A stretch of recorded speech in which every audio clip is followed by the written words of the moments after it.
got to do the camera life shuffle.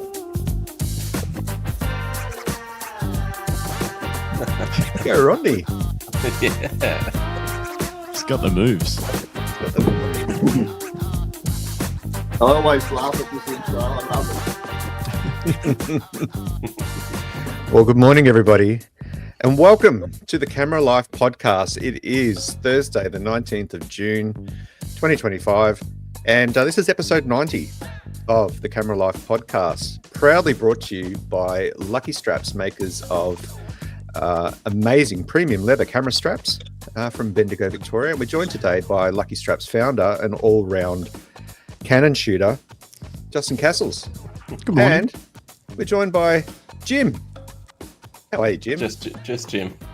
Well, yeah. You shoot Nick on, so you don't get an intro like that. No accolades for you, my friend. Sorry. But of course, we do have a guest. Being a Thursday morning, we do have a guest on today, and we are graced with the presence of someone who's been walking around with a camera in his hand for well over 50 years now. It's actually 51 years this year. And we're joined by Rodney Nicholson. G'day, Rodney. Good morning. Morning, Rodney. Thanks for coming on the show. Great to be here. I love your show. It's fantastic. We love we seeing love you in it the too. chat. It's so much fun when you jump in. Yep. Hey, so for those of you watching and listening along at gosh, I lost words already. For those of you watching or listening, this is the Camera Life podcast. Please make sure you give us a like on this episode. Do it now. Just get it out of the way. And it helps us out a lot.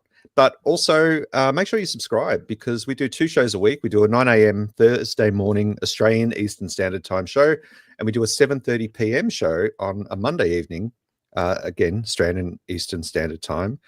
And this coming Monday, we actually have a very special show coming up. We've got a panel podcast with 3 of our past guests, all very accomplished photographers. And they're going to join us to talk about why we shoot film in the digital age. So be sure to like, subscribe, hit the notification bell so you get notifications of that episode before it goes live. And we look forward to seeing you in the chat. Because if you are new and you can't tell, all of our podcasts are live. That's how we do it. Yeah. That's how we like to do it here. So we live stream, whether we're with a guest or if we're just chopping it up on a Monday night. And you can jump in the chat and participate, ask questions, tell us things, give us your opinion. That's how we like to roll. Yeah. And last Monday night, we had our first call-in listener, just like a radio show, folks. Yeah. I'm actually scouring eBay. Living in the 90s. We are living I'm actually scouring eBay for an old audio desk for Justin, even if it's dead, just so he has the toy to play with, like he's a radio host. But enough about one right here. I've got a beautiful little Roadcaster. No, I want one of those big boxy retro ones. A big retro desk. There's someone in Bendigo selling an on-air light box, but they want $100 for it, and I'm like, Go your Harveys. It'd be pretty cool. What, we just alternate who has it? Yeah, we'll set up we'll set up an arrangement. Yeah, We'll chop it in half. You have it on the weekends, I'll have it on weekdays. That sort of thing. Anyway, that's the dream. Anyway, enough about us. Let's talk about Rodney Nicholson. Rodney, thanks so much for joining us today. Really appreciate it. We'd love to hear. We're going to hear all of your story. We're going to go back a very, very long way, obviously. But before we do, can you just give us a quick 60-minute clip of who you are and 60 minutes? 60 minutes? No, 60 seconds. Just a quick 60 Sorry. minute. Just a quick 60-minute summary. No, just give us the short and sweet version of who you are and what you do.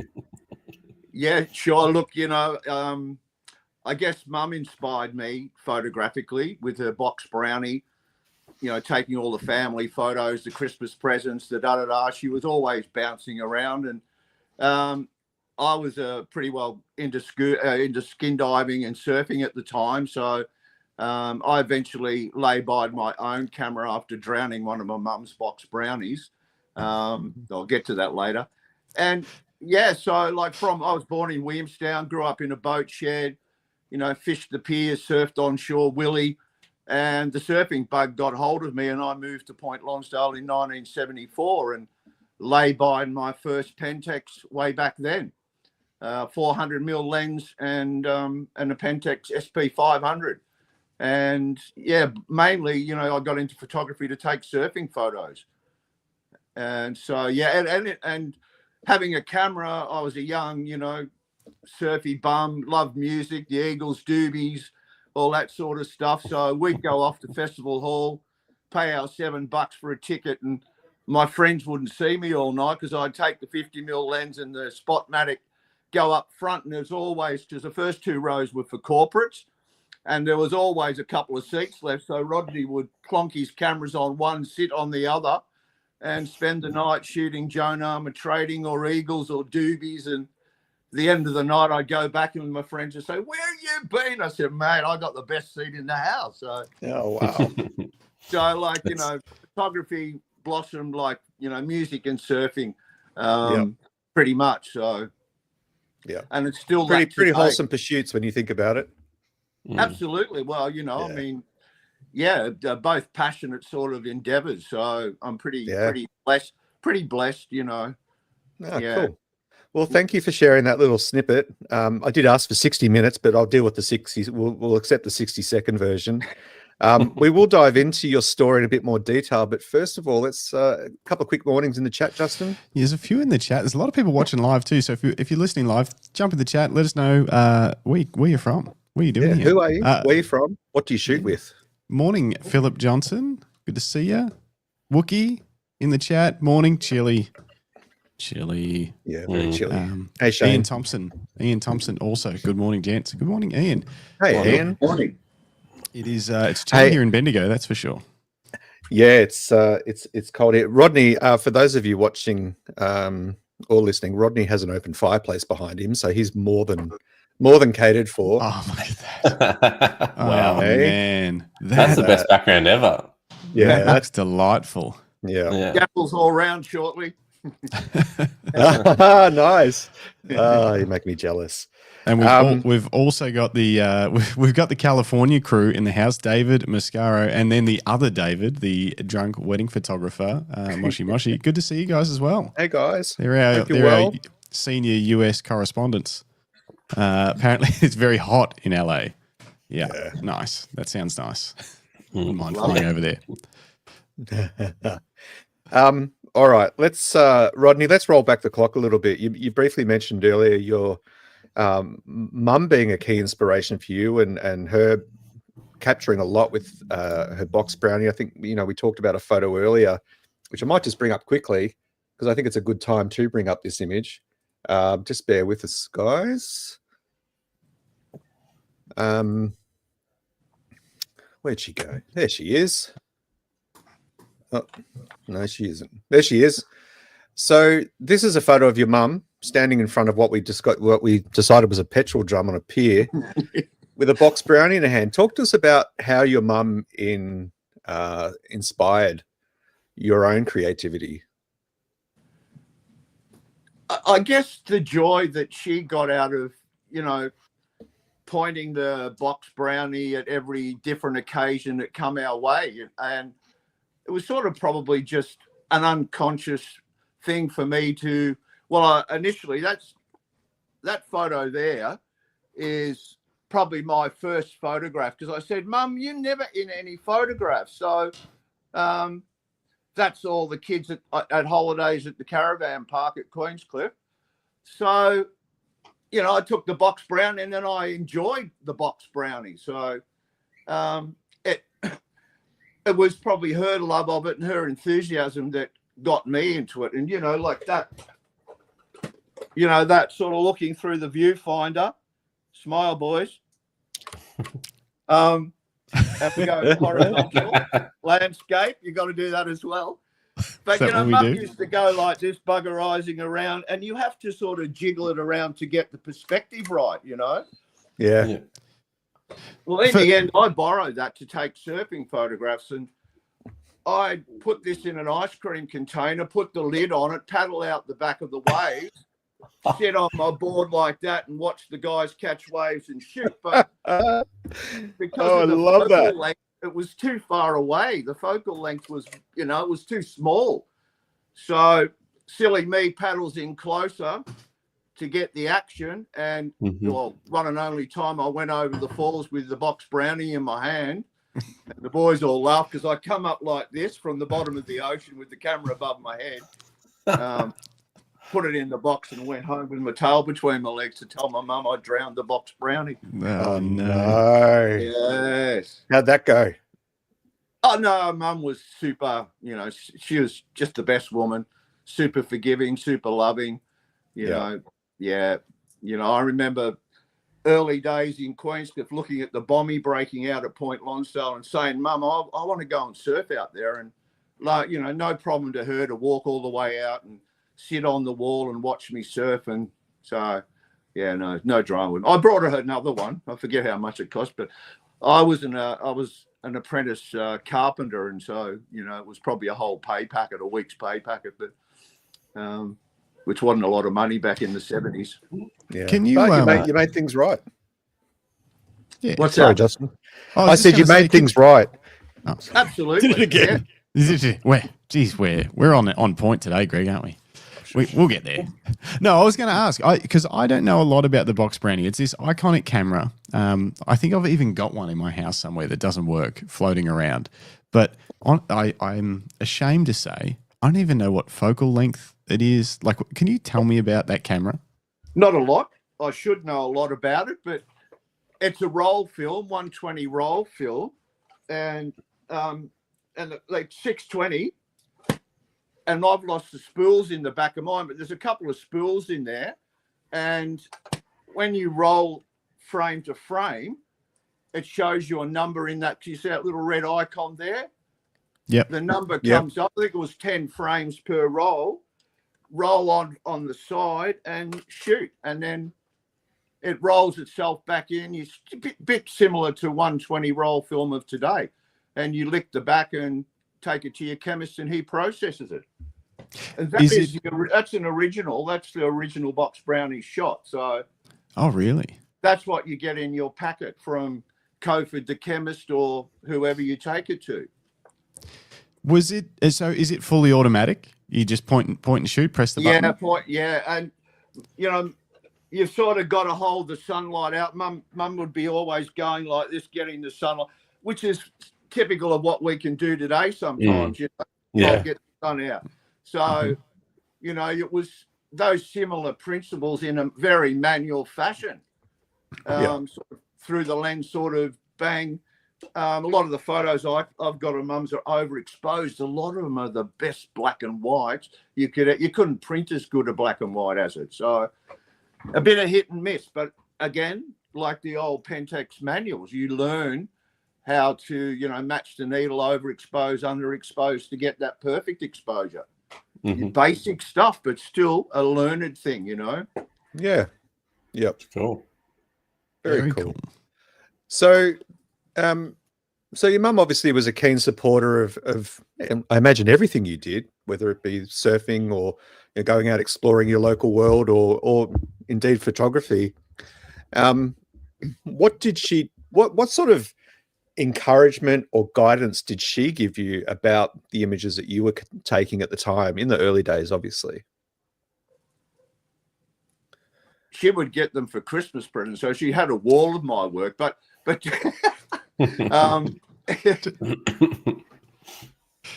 yeah, look, I think Mum would encourage me no matter what. It's I left home as soon as I could because I just had to be by the water. But every Sunday I'd go round to Queenscliff. My mum was in Willie, but they had a caravan in Queenscliff. So roast was always on Sunday. So I was going home for a roast every Sunday. So, I can't recall her. She was just very proud, I was rummaging through. This has really got me rummaging through a whole lot of stuff. And I saw some photos of her at my 25th retrospective. And she was just out of the scenes, pouring the beers, working the bar, just happy as Larry. And she made me, got my cousin who's a sign writer, a big sign, congratulations on 25 years. So, yeah, just a very humble, big-hearted woman, yeah. I couldn't really do any wrong. If I did, I'd copped her. But we were brought up with, civility costs you nothing, respect your elders. And if you don't succeed, try again. So, yeah, it was good grounding to sort of fall into. So, yeah. Yeah.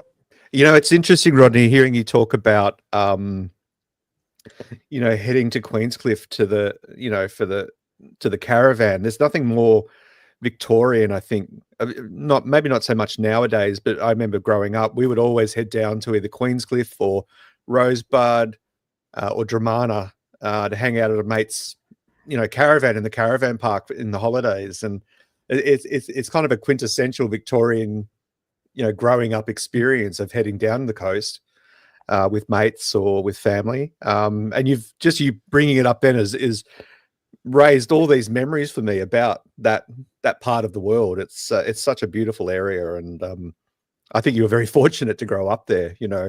There's a lot to love about that experience. It's a dying experience, which is a bit sad. You know what I mean? It's that foreshore caravan thing with the tents and holding down the ropes in storms, and just a great upbringing, a great life thing. Now there's sort of too many B&Bs and bloody I shouldn't say softy sort of stuff. For those listening from overseas, Queenscliff, that area, it's sort of further southwest of Melbourne, maybe an hour's drive or so from Melbourne, a little bit further. It's just near Torquay, which is one of the iconic surf spots, surf history with Bells Beach. So a lot of surf brands were born in Torquay. World famous surf brands like Piping Hot, Oakley, Rip Curl. Rip Curl, Quicksilver. So it's a super unique area, and like Greg said, it's sort of a lot of Australiana and iconic photos from the 70s and 80s and 90s. It's very, very cool place to grow up. It's the entrance to Port Phillip Bay where all the ships come in, and where all the Italian migrants and whatever come in to settle in this country. And like in the 1800s, all the ships that ran aground here in bad weather and misnavigation and bringing slates and irons and gooseberries and olives and wines and sauternes. It's a pretty amazing piece of water and it's 1/7 of the worst stretches of water in the southern hemisphere at Point Lonsdale. Serena, Portsea one side, and Point Lonsdale, Queenscliff the other.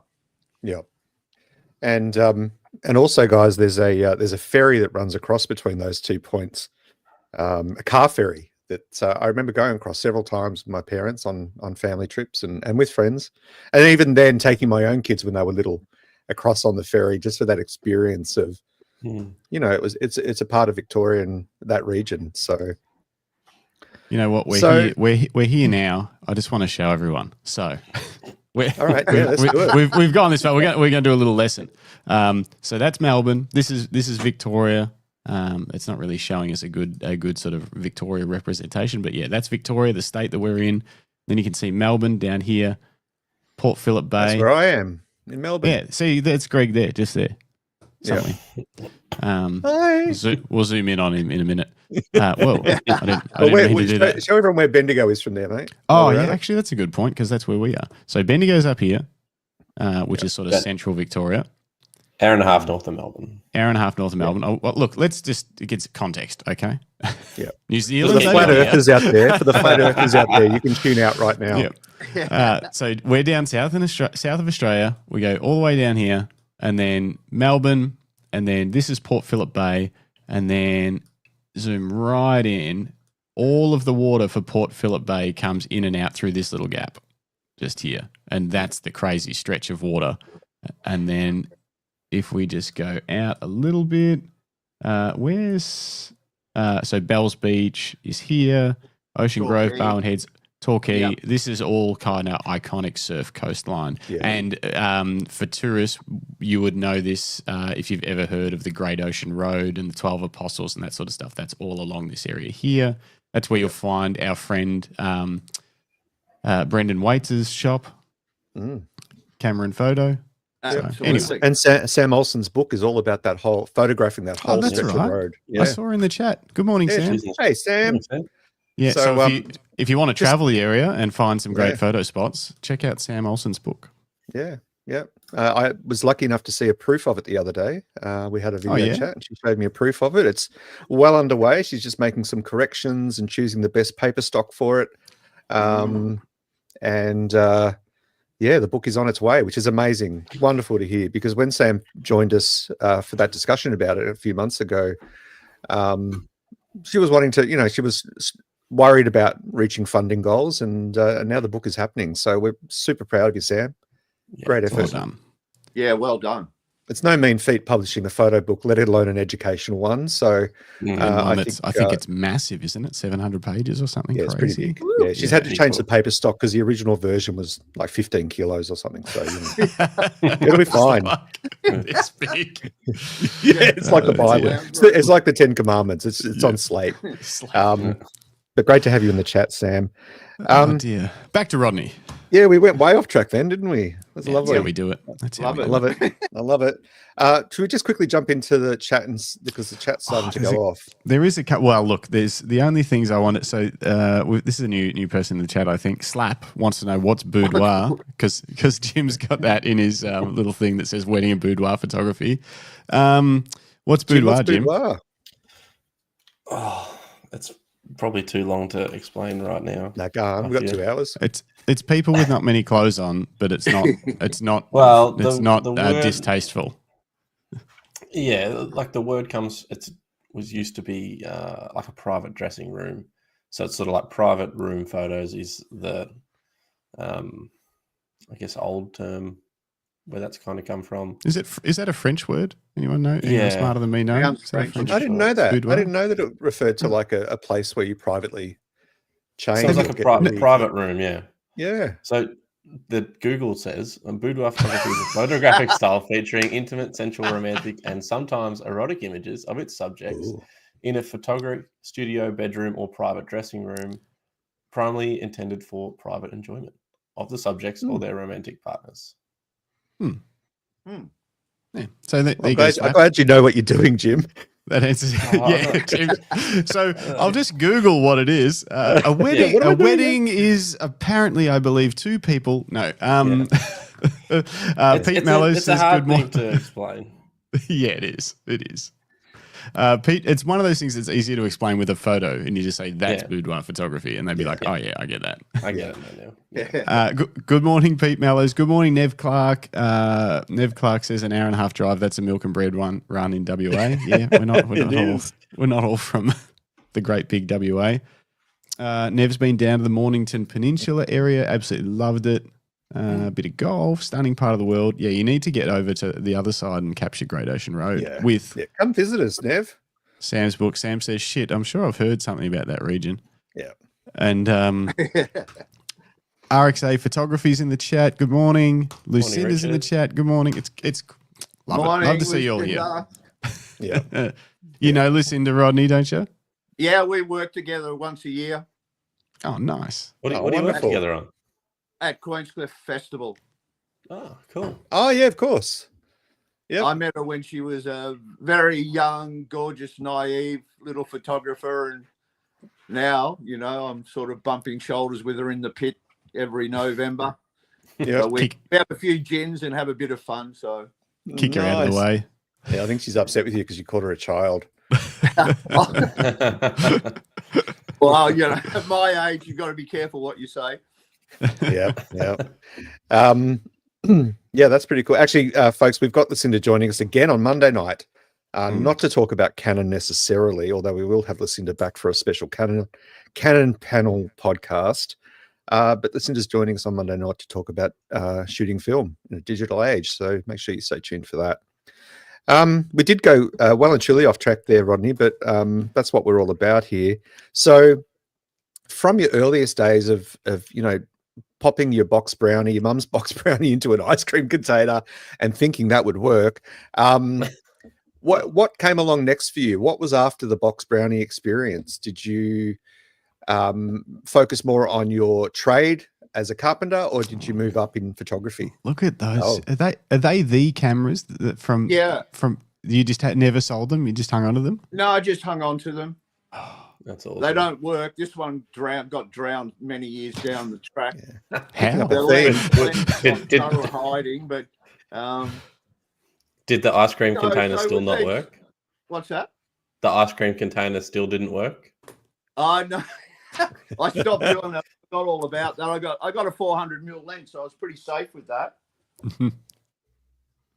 But yeah, so I just pursued. I finished my apprenticeship, and I was fortunate enough that my boss Leo Scott, he had a holiday house in Jan Juc, which is near Bells Beach. So half the year we'd build in Torquay, half the year we'd build in the western suburbs. And when I flew the coop, I did a little bit of building here and then chucked that in because I wanted more time to take photos. So Yeah. I did jump ship and work with the ports and harbours, which was driving around in boats, building piers and all that sort of stuff, marine structures in Port Phillip Bay. And Wow. and at that time of life, the late 70s, they were really cool with me taking photos of stuff. So I've documented a lot of nautical history in my time. Structures that have been decommissioned and taken down that had flocks of gannets living on them, the original Chinaman's hat with the seal colony, all those real historic nautical things. So, we rebuilt piers. So I would get to shoot some really weird and wonderful things I still shoot. I love shooting under the pier when the light's right. So, Yeah. but yeah, so getting back, I go off track, so you've got to pull me back into line every day. No, we love it. But I'd go and shoot Bells Beach. I helped a guy who did the sound down there, and I'd photograph Bells in the 70s, all those Rabbit Bartholomew, Mark Warren, Michael Peterson. So, I sent a bit of stuff to Backdoor and Tracks in the early 70s. So they were magazines, is that right? Yeah, Tracks magazine. Yep. Backdoor was a short-lived surfing magazine from Torquay, based in Torquay. So, you're just finding your own feet. So I would just shoot. I started doing weddings, parties, and anything. I had a business card, Rodney Nicholson Photography, weddings, parties, anything. So I did a decade of weddings after that, but I shudder at the thought of doing a wedding now. Boudoir, Jim, I like a bit of boudoir still, but I love doing fashion in the sand dunes in the 70s. That was, because awesome. there was a lot of good magazines or newspapers out back in the day that were, Rolling Stone, and I forget some of the other names that were really fashion music orientated. So, so I was shooting everything that come along. And this will trip you out a little bit. So I was shooting slide film. You all know what that is? No, what is it? No, Can't what make is it that? out. Some donuts. Donuts. Oh, it's a projector. slide projector. Slide projector thingy. So Can you do a primarily I slideshow was for us? shooting slide. I set up my own darkroom. That photo behind me there is in my darkroom where we actually used to cook crayfish as well as I used to print photos and At the same time, or go in there with a bottle of wine and a joint or two and come out at 4 a.m. with a string full of black and white prints. That's how you used to get your 36 roll of slides back. Yep, I remember. I remember. those? Yeah, I do. Ah, so it came like that. You didn't have to Yeah, a mount little them up Kodak yourself. box. No, it came in a little Kodak box. Yeah. Ooh, You can't see that's a waterfall we- on Ayers Rock. I was playing with that last night and I thought, for Justin will love that. If I can make a mini projector, he'll think I'm really super clever. I love it. We I'd love to definitely have think he's clever. at some point on this show. We got to figure out how to have a slide projector, like, you can actually project it and we can watch it. That would be. I don't know how we'll do that. We'll have to set a camera up on a wall or something. That would be amazing. We'll work it out. Well, that's what we know. Like, because I got into photography for surfing, so we would have the annual slide night, but the passion. I mean, the guys love that. Wherever we went surfing, we take surfing photos and shots of ourselves. And my slide nights grew from just having 120 surfing shots to bloody. They got coined the dodgy flower show, because I'd have a flower, a sunset, my dog. Were they like, next? Throwing gaffers at the screen, buddy. Come on, where's the...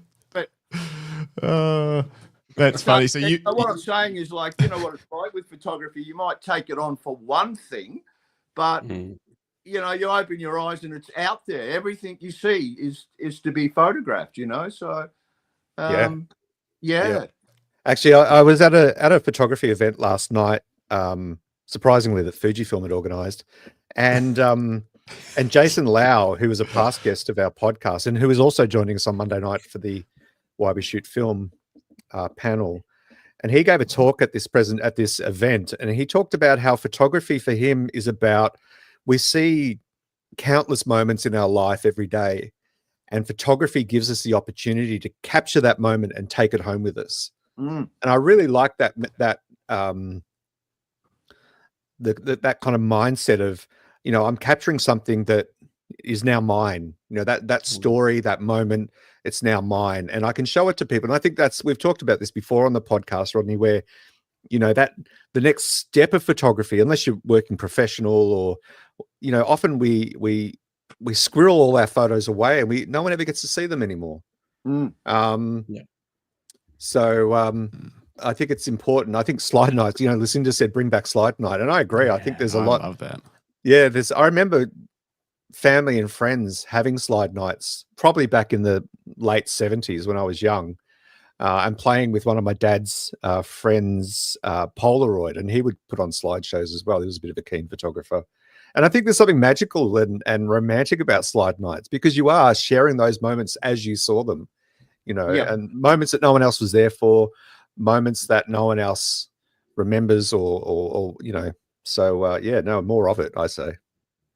And that was the beauty of that day. Like, you'd have a slide night, although when you got a packet of 36 film back, you had that packet there to, Jim and Justin come around for a cup of coffee or something in the morning after a surf, and I go, here's a couple of packets I took last week, so you've got 36 prints in your hand, Yeah, we don't do that anymore. No, it's my working file over 2 galleries used to be, I don't know where I put it actually. I'd have an envelope, I'd have a neg strip, and I'd have a color corrected 6x4 in it. I'd give that to the girl at my lab. I'd say I want a 12-18 or I want a 5 6x4s, and that was my working catalog. A 6x4 in a packet with the neck strip, and they'd pull it out, enlarge it, print it. When I did anything bigger, I'd go to Bond in Melbourne, so I'd be doing 20x30 prints off a small negative. Magically perfect prints off a bloody egg, I was looking at some of those slides, and they're they still look as good in that box as what the day I shot them. So I had 2 weeks in the rock, and luckily I had 2 days of rain, and no one came out for the rain. I couldn't believe it. This is back in 91, I think. And I just had my brolly and my raincoat and my tripod, and off I went. I walked around shooting all the waterfalls, and I kept looking over my shoulder like, the Aboriginal spirits were out in force, and it was so good. Just me, waterfalls, and all this Dreamtime energy. It just blew my mind. And that's something, that's what I love about photography. You're in that moment. I'm a bit of a gypsy solo shooter. Shooting on the rock shelf at the lighthouse now. Well, in summer there could be 100 people there shooting sunset, whereas I used to be there on my bloody own. I'd be doing time exposures, and I'd walk away. I'd smoke back in the day. I'd walk away, have a cigarette, and I go, "Oh shit, where's my bloody tripod?" Because I might have been doing a half hour or a 15-minute or an hour exposure. What I was doing then was I'd have a little notepad and a torch, and I'd write down all my exposures. And when I got my 36 roll of film back, I'd go, oh, way over. Oh, that's better. That's on the money. And I set a benchmark for myself of how to do time exposures. I mean, I'm talking about, 70s, 80s. There wasn't a lot out there. There wasn't a lot of photographers out there, in the late 70s for me. There was a fair few photographers around, but my contemporaries, I was looking at Peter Dombrowski in Tassie, Peter Java up the top end, Ken Duncan, Steve Parrish. I was chasing this Australiana dream myself, but I was in Queenscliff, Point Lonsdale. So, I was a bit far removed from it. But where am I? Mid 80s, I decided to open my first gallery. I really don't know. I wish I knew now what was going on in my head to do that. But what a jump, I'm opening a gallery in 1987. But, sometimes your path is already indirectly predetermined, and you've just got to have that faith to run with it. So, there I was looking at all these Australiana guys, and next minute I opened a gallery. Well, next thing I did a little business course to learn how to sort of run shop, and I decided to get on the Australian made logo as a good Aussie thing. Well, from that, somehow it led to the Australian Design Council wanting to check out my gallery and my work. Then I got incorporated in a book called Australia's Best. And I found that many things looking for this book yesterday that I didn't find the book, but I found lots of other little show and tell things. But anyway, that getting in Australia's Best book was a digest of Australian achievement. And I was officially invited to World Expo at Brisbane for the launch of the book. Wow. That was pretty prestigious back then for me. It was like, whoa. I got the front page of the Echo, the local paper, got a champagne round at the council with the mayor. Living the high life. You've made it now. Yeah, well, down in, little old smoky Queenscliff, buddy. And I had the opportunity, but I wasn't financial enough. I had a great opportunity to have a stall in the Australian Pavilion if I wanted it. But I had to say no on it, because I went, shit, I'm just embarking on this career now. This is 88. Remember, I've only been selling. Sorry, I jumped a bit there. I started selling at 82 at the Queenscliff Market. A dear friend of mine said, geez, Rodney, your work's really lovely. So I put together 20 of these in aluminium and took them to the market, and I sold most of them. I got these two back from the op shop for $2 a pop. You found them? You bought your own photos back? Yeah, mate, you're not famous till you end up in the op shop. That's awesome. These were on the wall in the op shop. This is going back about 10 years. And this lady was looking at them. She was holding one of them, and I went, oh, my God, I haven't got any of them. Because I'm a tourist, so I'm a bit of a bowerbird sentimentalist, collector. Anyway, I shuffled up next to her, and the minute she put them down, I grabbed them.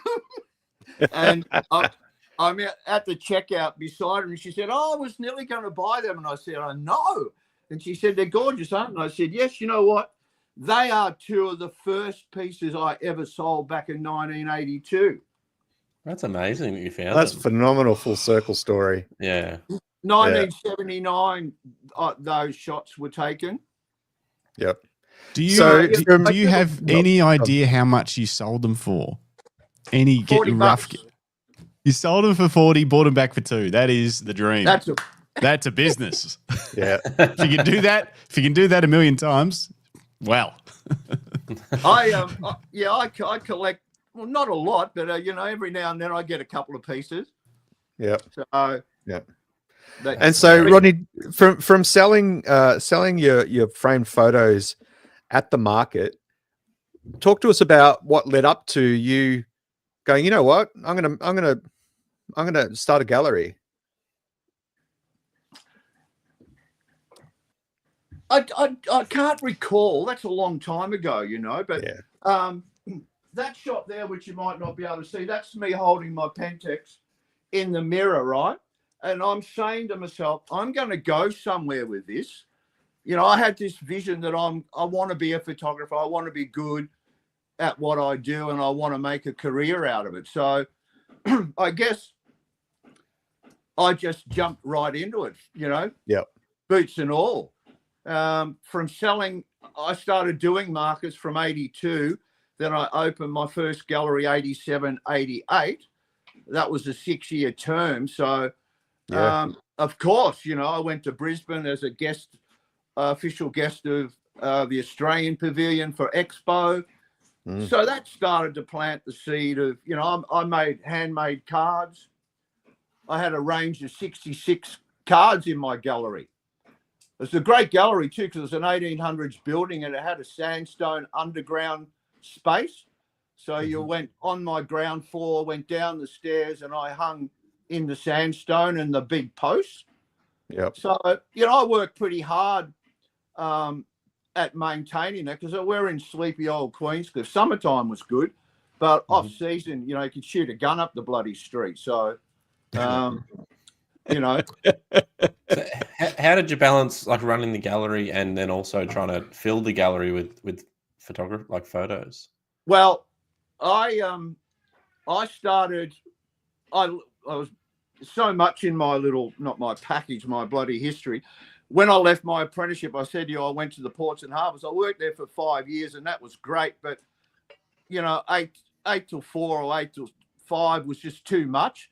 So I put my hand up to work at the Ozone Hotel as boots. So that was dawn, lighting fires, doing this, doing that.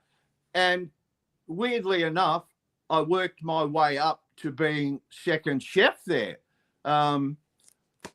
Quite bizarrely, you know, they needed a waiter one time. So I'd finish my shift and I put on the black suit and go and waiter. And then one day they were down a kitchen hand, and my good friend Lenny, who I ended up cooking with for a fair while, he said, you're pot washing today, Rodney. You get your black and white off. So I went and pot washed, and he said, there's an order come in for 10 seafood cocktails, you know. And I said, oh, shit, 10 seafood cocktails. Remember, I'm a tourist, and I left home at 18, so it was sink or swim. So I learned to cook for myself.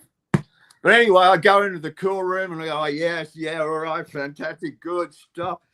Anyway, I'm making these seafood cocktails that look like, you know, flaming Lamborghinis, and bloody, I took them up to the front, and his jaw hit the floor, and he went, fuck, that's bloody $50 worth of seafood in that. And I go, how good are they, you know? And oh, that's gold.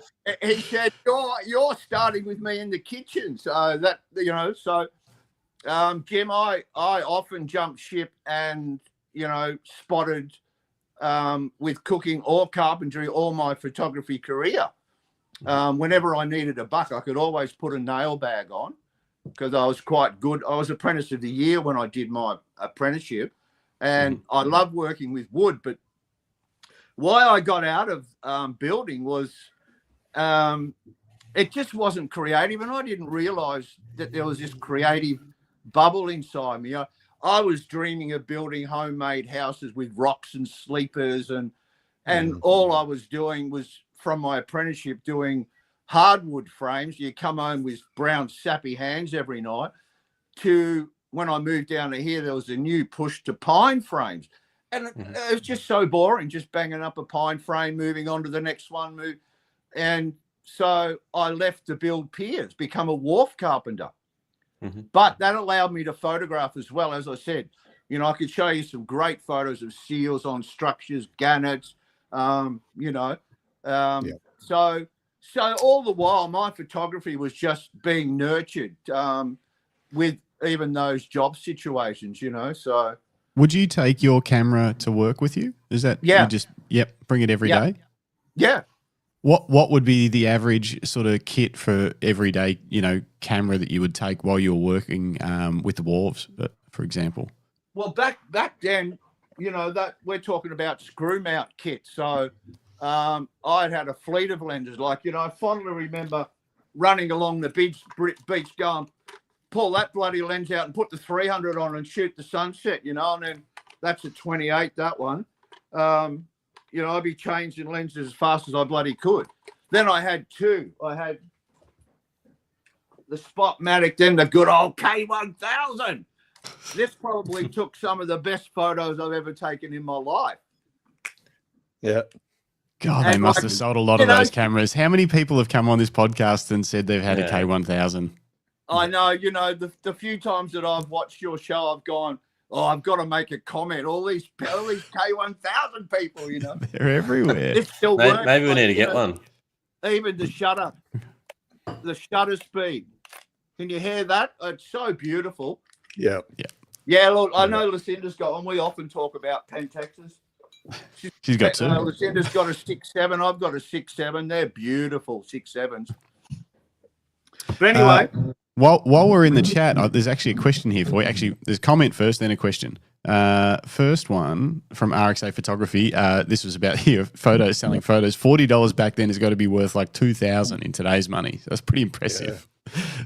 Yeah, possibly so. I mean, well, I think they cost me $12 for the kit and probably the aluminium kit and probably $1.20 for the print, maybe.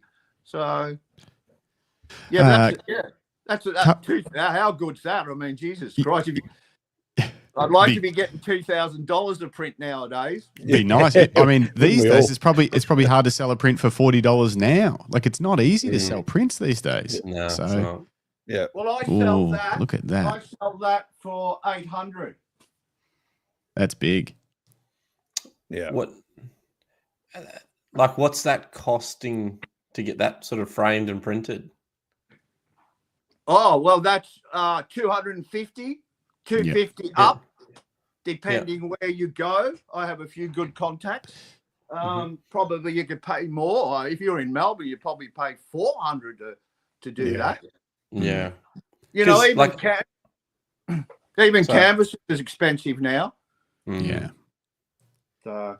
Couple more. One more comment and a question. Pete Mello says, "I love how Rodney just jumps in with both feet." Me too. That's awesome. It's just good on you, Pete. And Dave in the chat. Oh no, Dave, have you been on the show before? I can't remember. Dave says, "Of all the genres out there, what does Rodney enjoy shooting the most?" Oh, look, I'm at my best. I always say it's my meditation. Like, everything else just gets washed away when I'm at the sea or the sunset or the sunrise, the ocean. But that's so calming anyway. You know what I mean? You just get taken on a bloody journey. So I love waves. I love waves exploding like that, the Bommy is another.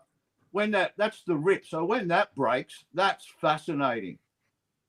Can you see how big that is? Yeah, a little bit. I mean, bring it closer. Bring it closer. Bring it closer, please. Yeah. We want to see. Yeah, that's cool. Yeah, you can see the mountain I've spray. got better ones than that, but that day, the northwest wind was so strong, the spray was going, hundreds and hundreds of miles off the top of the wave and out. It was just beautiful. But going back to my kit, I wasn't going to take my full kit to bloody work with me, so I'd just choose a lens, either a 28 or a 50. I'd know where I was working. So a wide angle, a 28 was good at a pier if you wanted to get the whole pier in with the birds, Mm-hmm. Oh, what do we got here? More show and tell.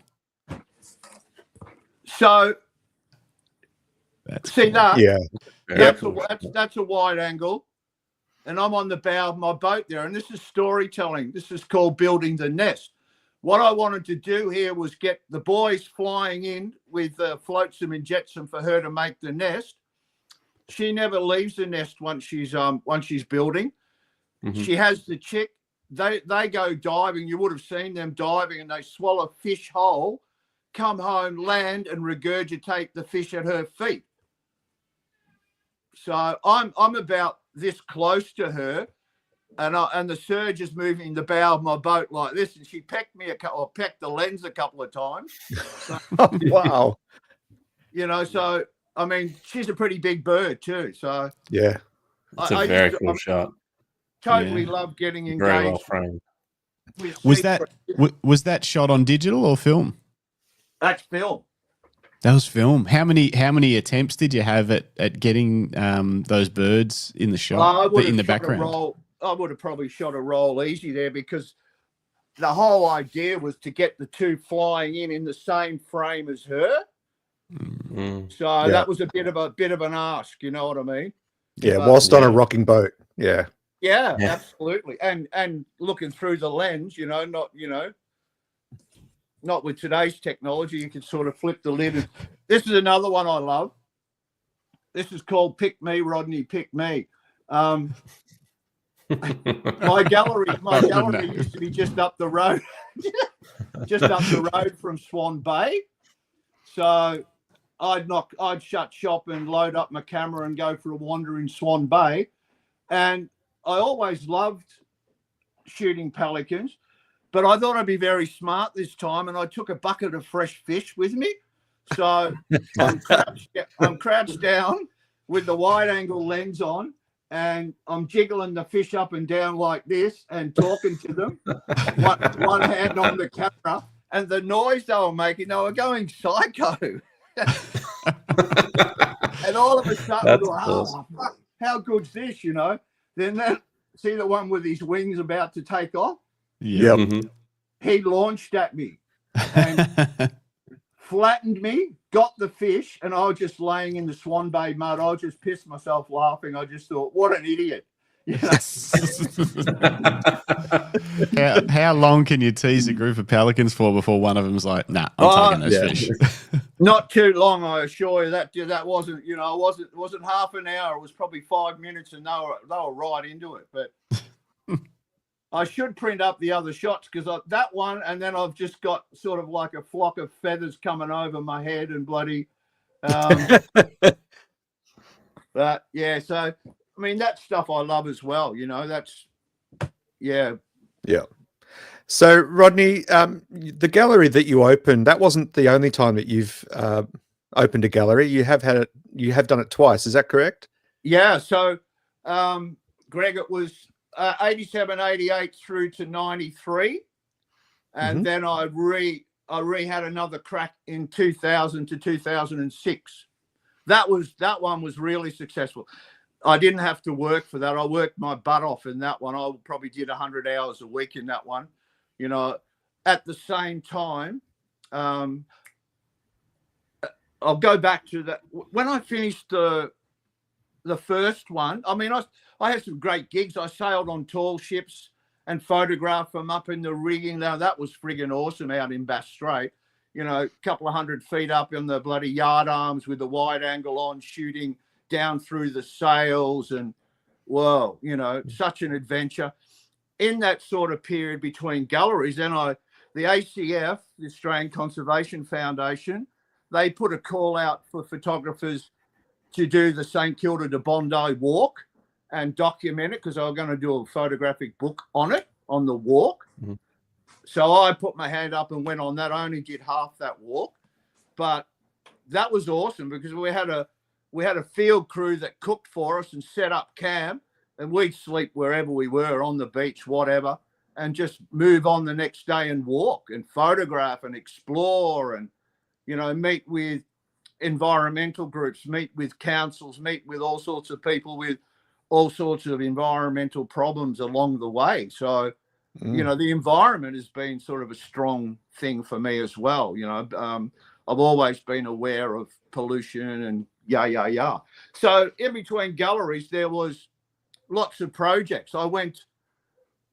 Initially I went, shit, what am I going to do now? I closed that first gallery. So a mate of mine said, why don't you go to Melbourne and become an assistant?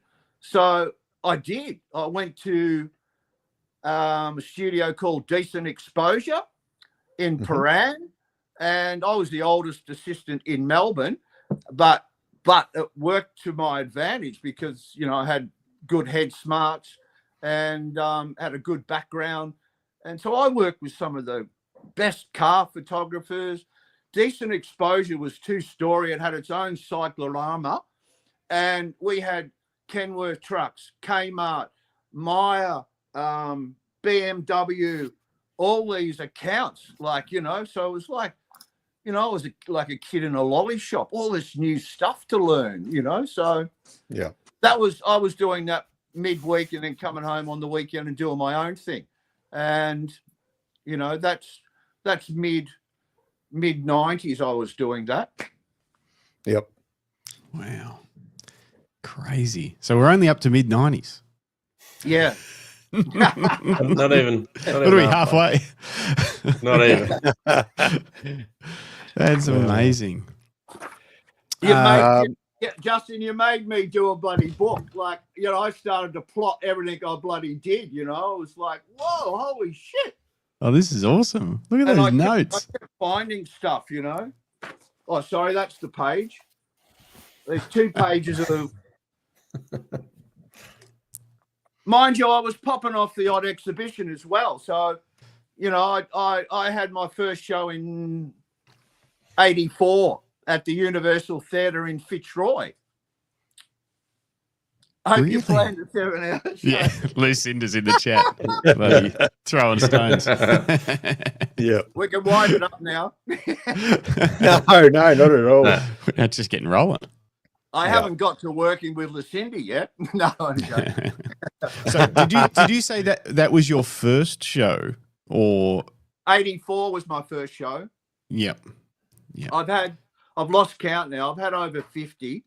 I've got to go back and find I documented all my shows for an exhibition when you had a CV and but I haven't added onto it because 206 I become a dad. You know, like I was 50, I could become a late dad. So that changed the flight of everything. So we'll get to that. But I used to tie him up in ropes down the harbour and shoot boats. See, boats are another thing that's a big passion of mine. I love boats, dinghies and boats and water. And Yeah. It's an awesome you know, show. Yeah, there's something about boats, isn't there? There's something about that journey or the promise of a journey that a boat offers. You know, there's something very romantic about boats in photography. freedom escapism, or Greg, you know, not exactly escapism, but you know, just exploration. Yeah.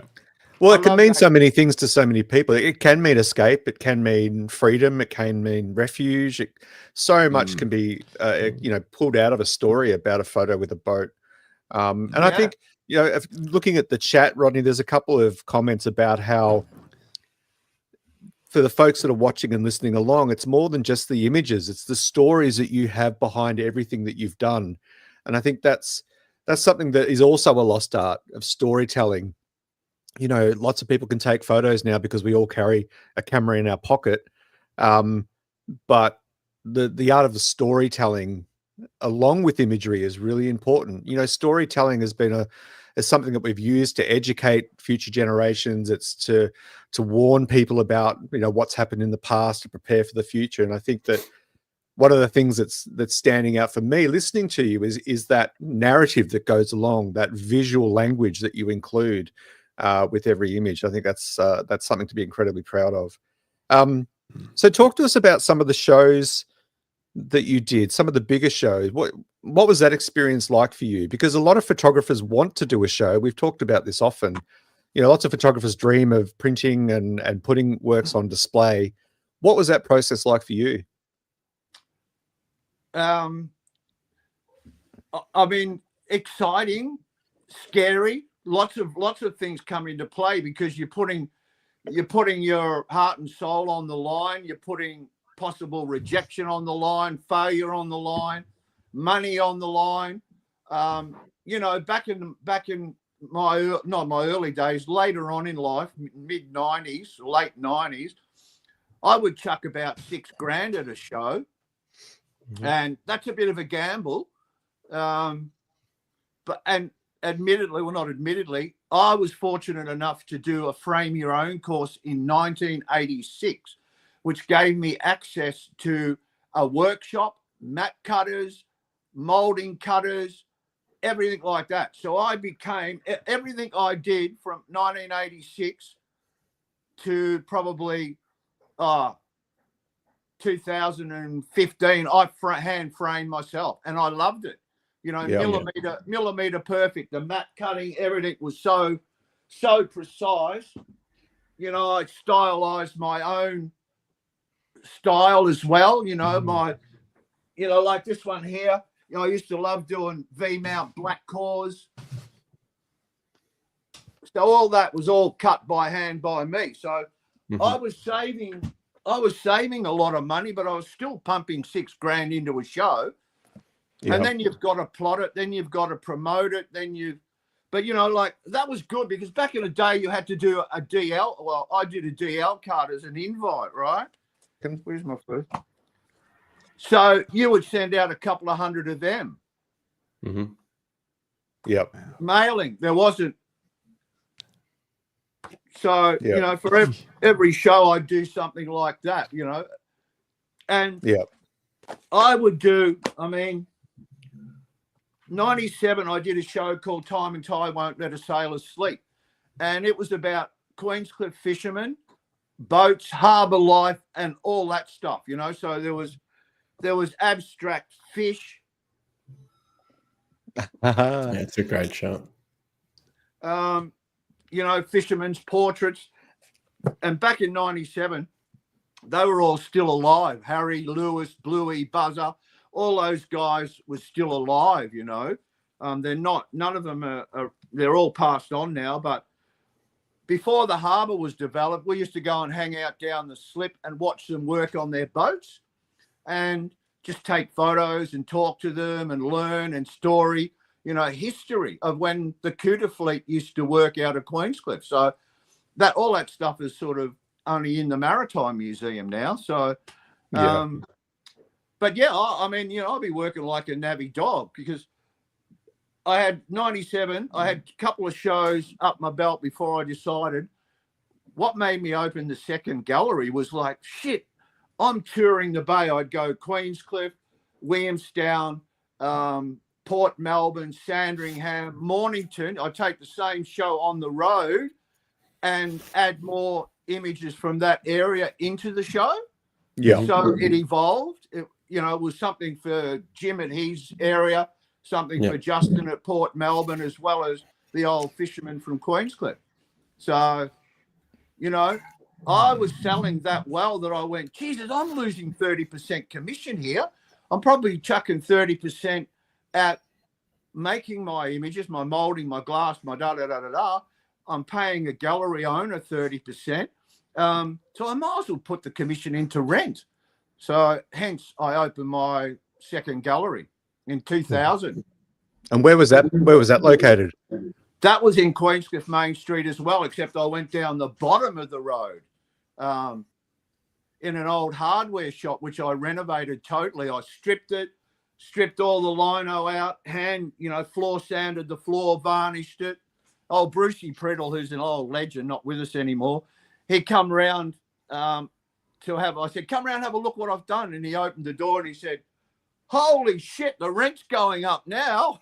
And I hadn't even opened the gallery, but, you know, it had to be right, you know. So, sanded the floor, varnished it, caulked all the walls and the ceiling and painted the whole thing with ceiling white. So if out there, if any of you are going to gypsy a space or work on it, buy some ceiling white and just paint it in ceiling white. Don't get carried away with expensive paint. Ceiling white's great. It hides all the imperfections, you know.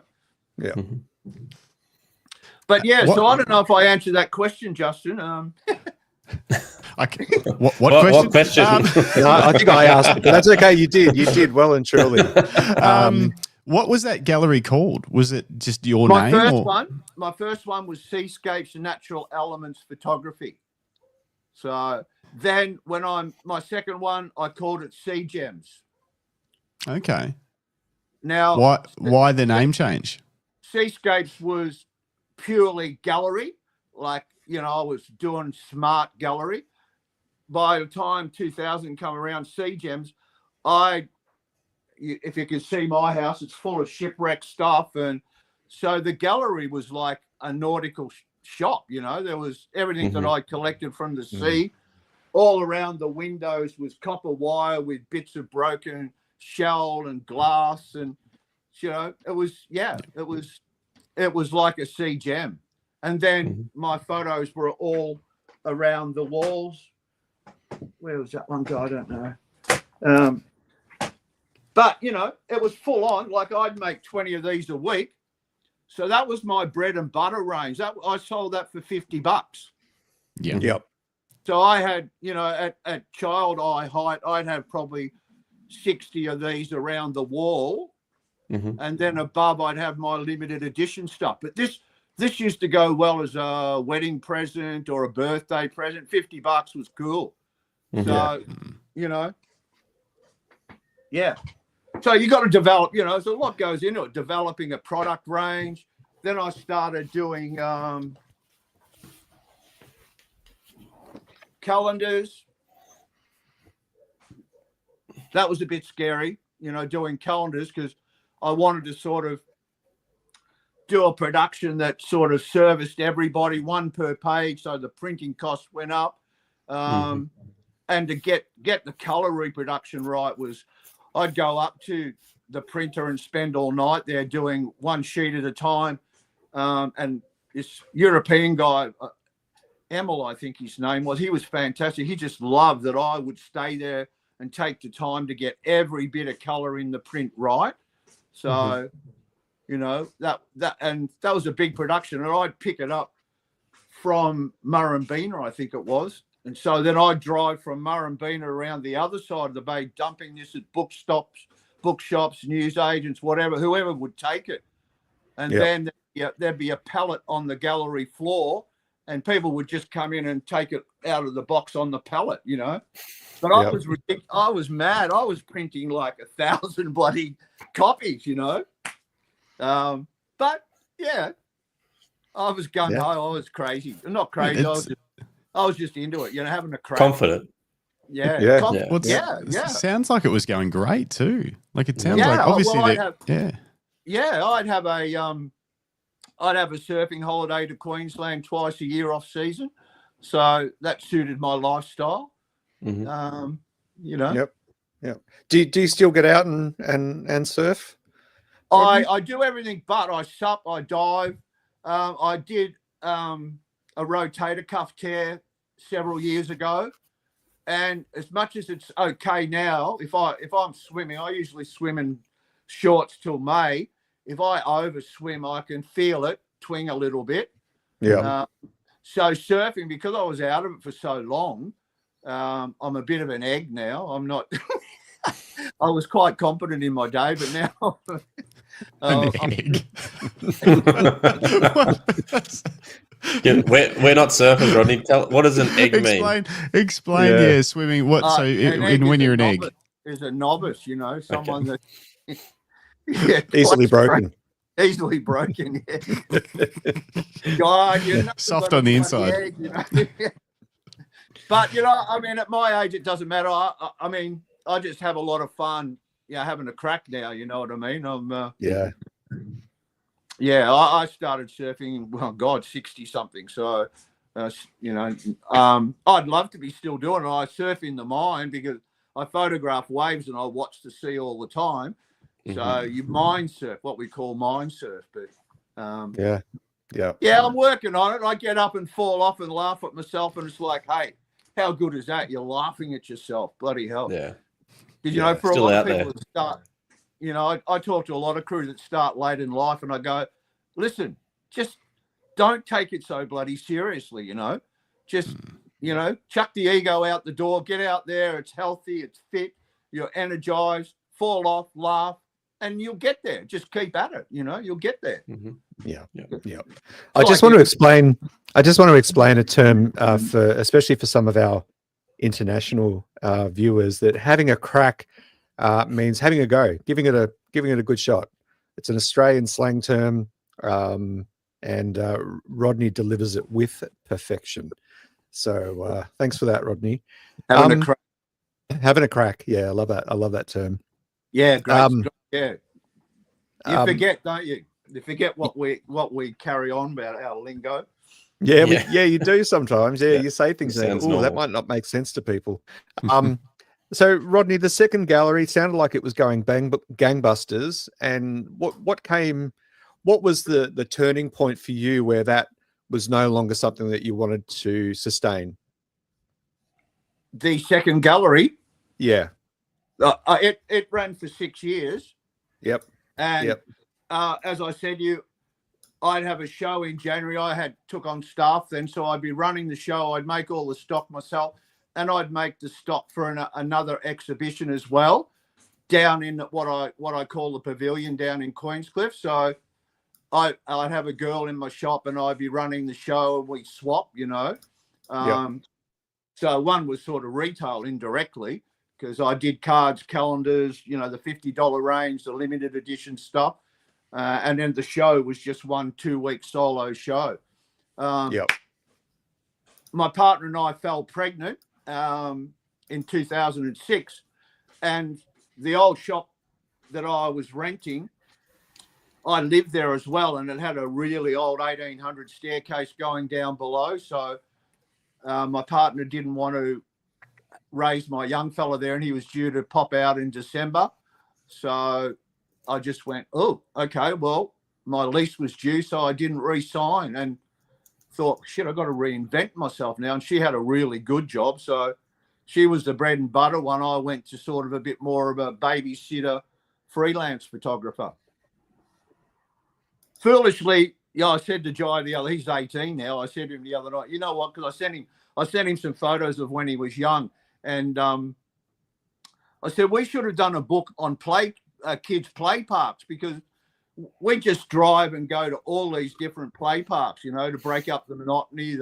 And I thought to myself, geez, you know, there was a market for a bloody little soft, like a Renee Ellis type book on, you know, kids' adventure spots. So, yep. But, you know, I'd still shoot boats, and there'd be big coils of rope from the big trawlers and that down the harbour, and I'd say, plonk him in there and say, you stay there, you know, while and he could see me, and he sort of enjoyed that. So a classic, I'll never forget one time he was in there, and I said, there's the pilot launch, and the pilot launch went past, and they blasted the horn at him. He's waving his little head above a coil of, you know, big girth rope like that. He's, you know, fond little memories of moments like that. Yeah. Yeah, no, they're special, aren't they? I did have one of the most amazing, well, not amazing, but I got a phone call. I was at Gallery Without Pier. Have you ever heard of Gallery Without Pier in Sandringham? No. Okay.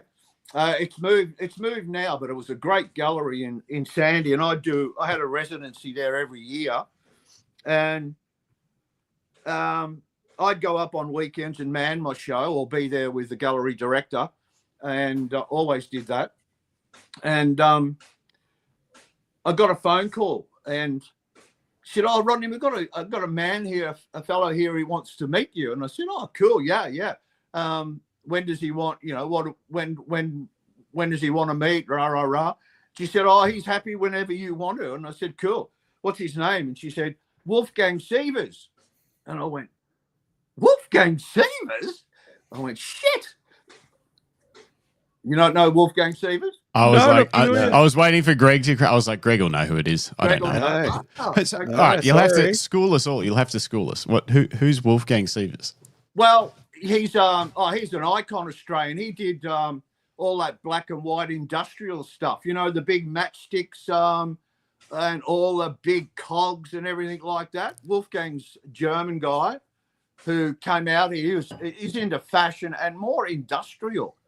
Really, he's Right. up there. He's up there with Max Dupain, Peter Moore, David Moore, all those crew as an Australiana legend photographer. Yeah, but he was exhibiting in Portugal, and he loved my Portugal stuff that was in this exhibition. So I mean, I just said, "Dog, when? Oh, well, anytime, I'm there," you know. So I had a great meet with him. Walked around. He talked about. I mean, I'm just, my jaw's really on the floor.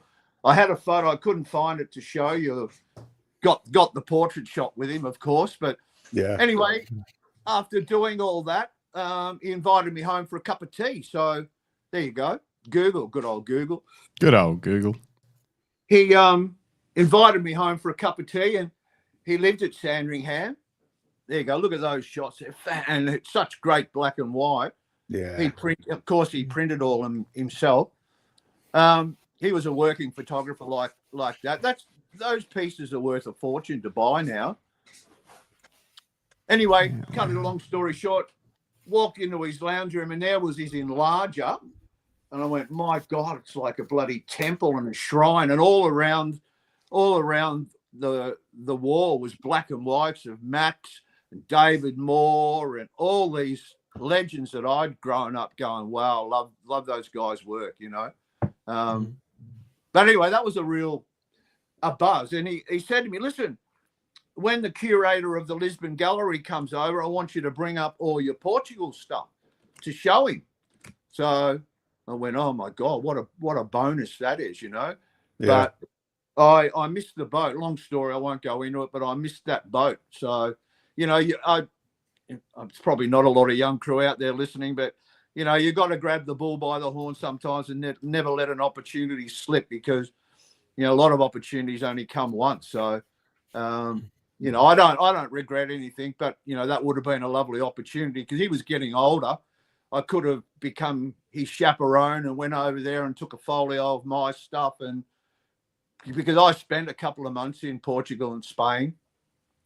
See, in between all that too, talking about Jim, the stuff that I was doing, I was traveling too. I was in Indo, I was in Thailand, I was in Europe, you know, traveling, photographing. Hence why I didn't really settle down to 50. I sort of played hard till I was 50 and then become a dad and had responsibilities. Yeah. Speaking of responsibilities, a rude awakening. So Sam Olsen chiming in from the chat. She says it's not babysitting when they're your children. I always pick on my brother-in-law for that too. I got to babysit the kids. Yeah, they're your kids. Yes. Yeah. Babysitters get paid. You know, a couple of other comments that have come in. Mark Bluetooth says, hey, Mark. Previous guest, wonderful guest. Sea Gems was a great gallery, beautifully themed, and of course, great images. Was always great to chat with Rod. And also, the one and only Brendan Waits from Cameron Photo down the Great Ocean Road direction, but also from the Down South Photo Show. One of the top podcasts just behind this one. No, I'm just kidding, guys.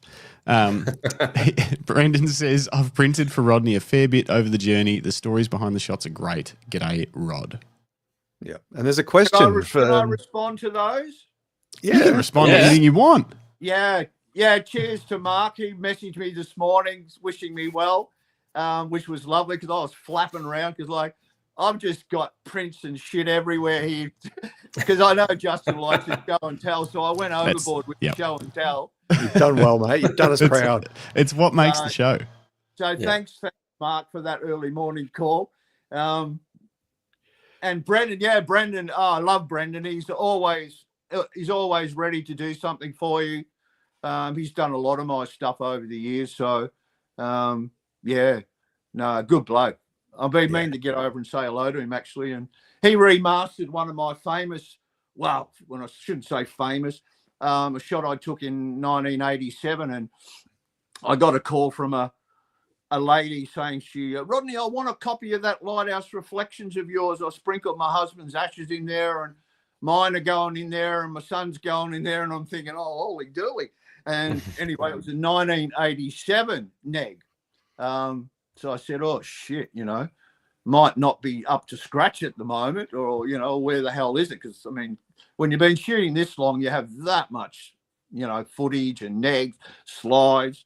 But anyway, we managed to get a copy that wasn't, you know, exactly to color, and Brendan fantastically remastered it. And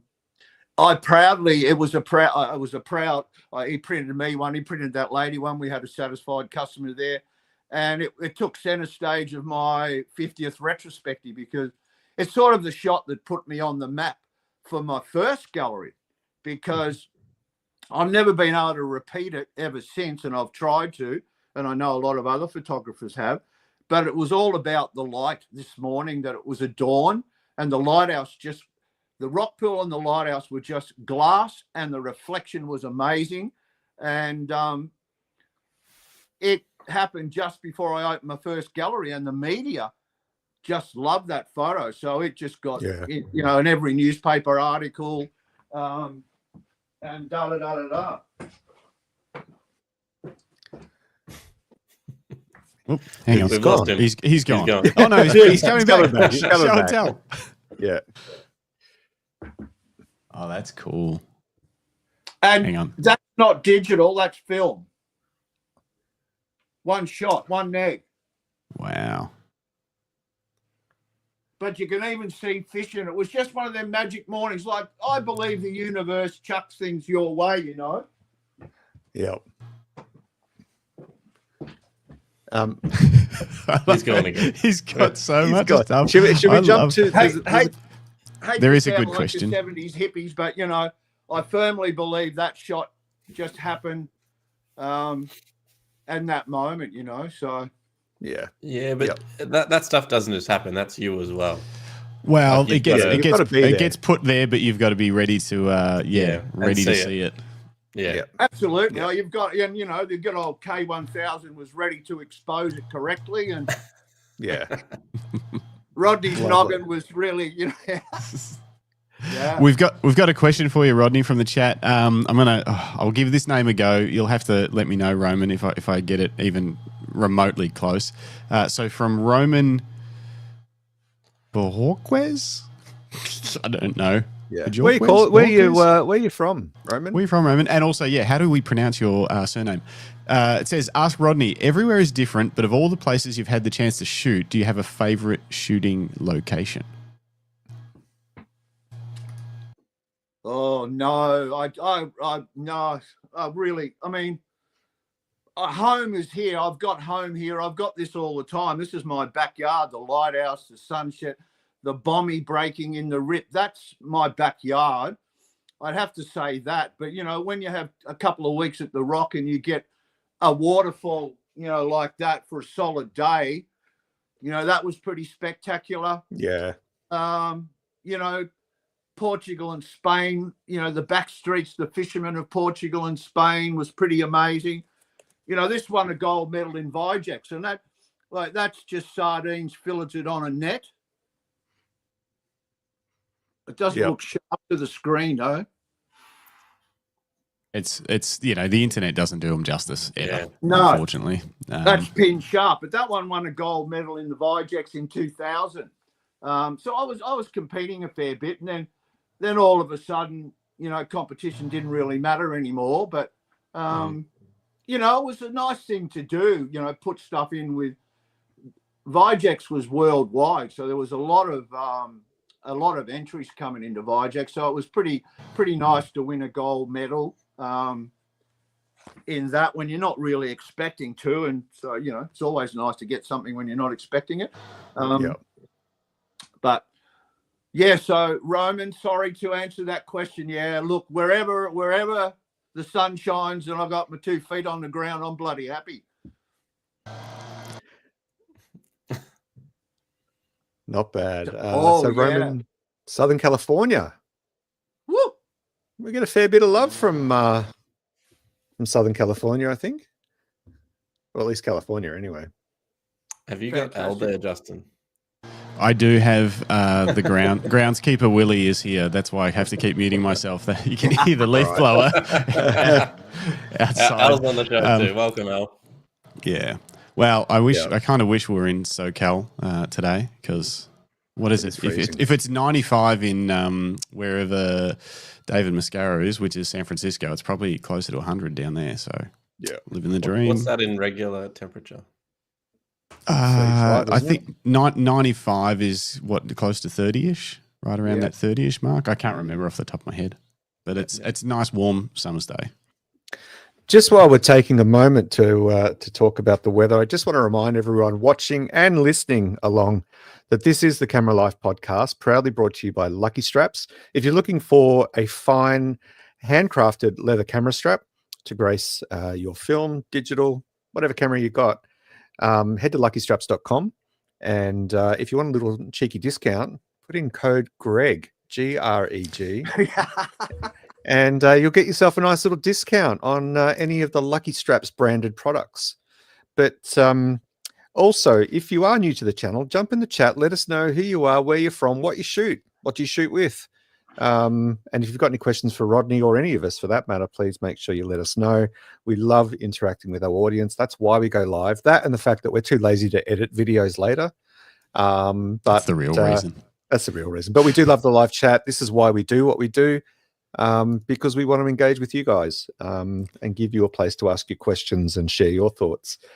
Please make sure you like, subscribe, hit the bell button, and because we do this twice a week at the moment. Might even go to more. Maybe we'll have to do a third show.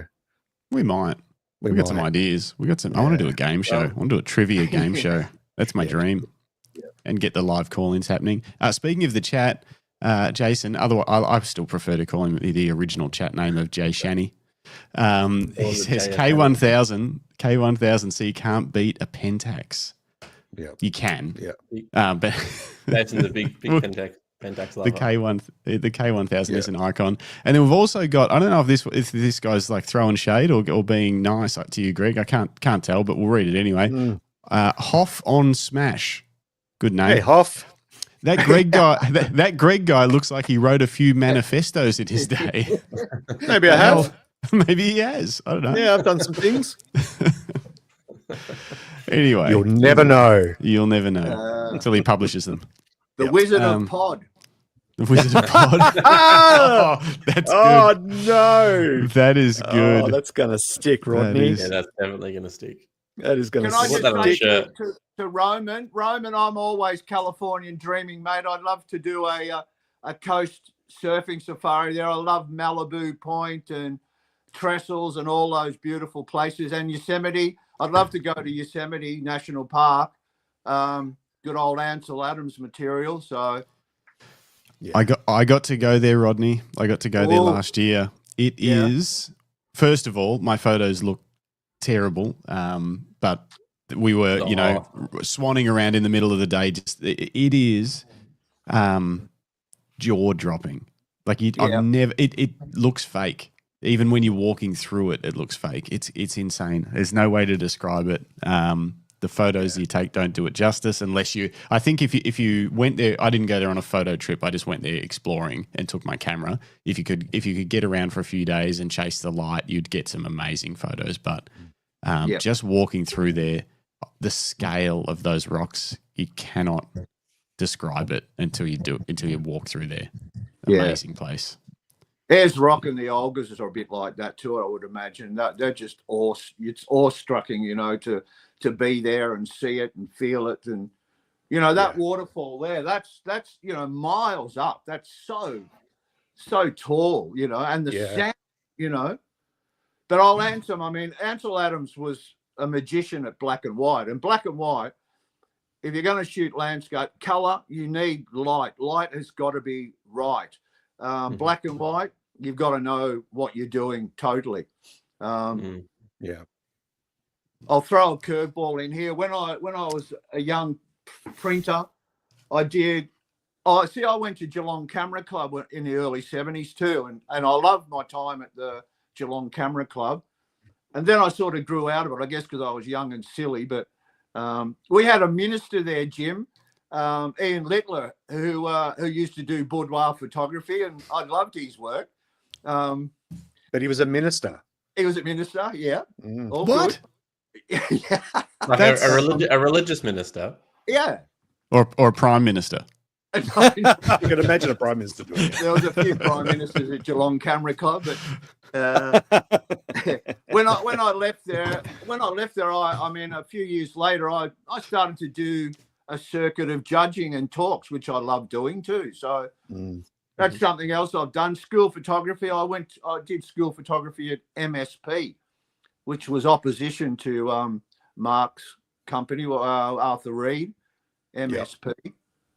MSP were big, but they were a Queensland-owned sort of conglomerate. But if you ever done school photography, that is something else. But teaches you how to deal with speed, though. Like, wow, you know. Yeah. Shannon Byrne. And you got to have a sense of humour. Yeah. And a fast eye. All the kids doing different things at you.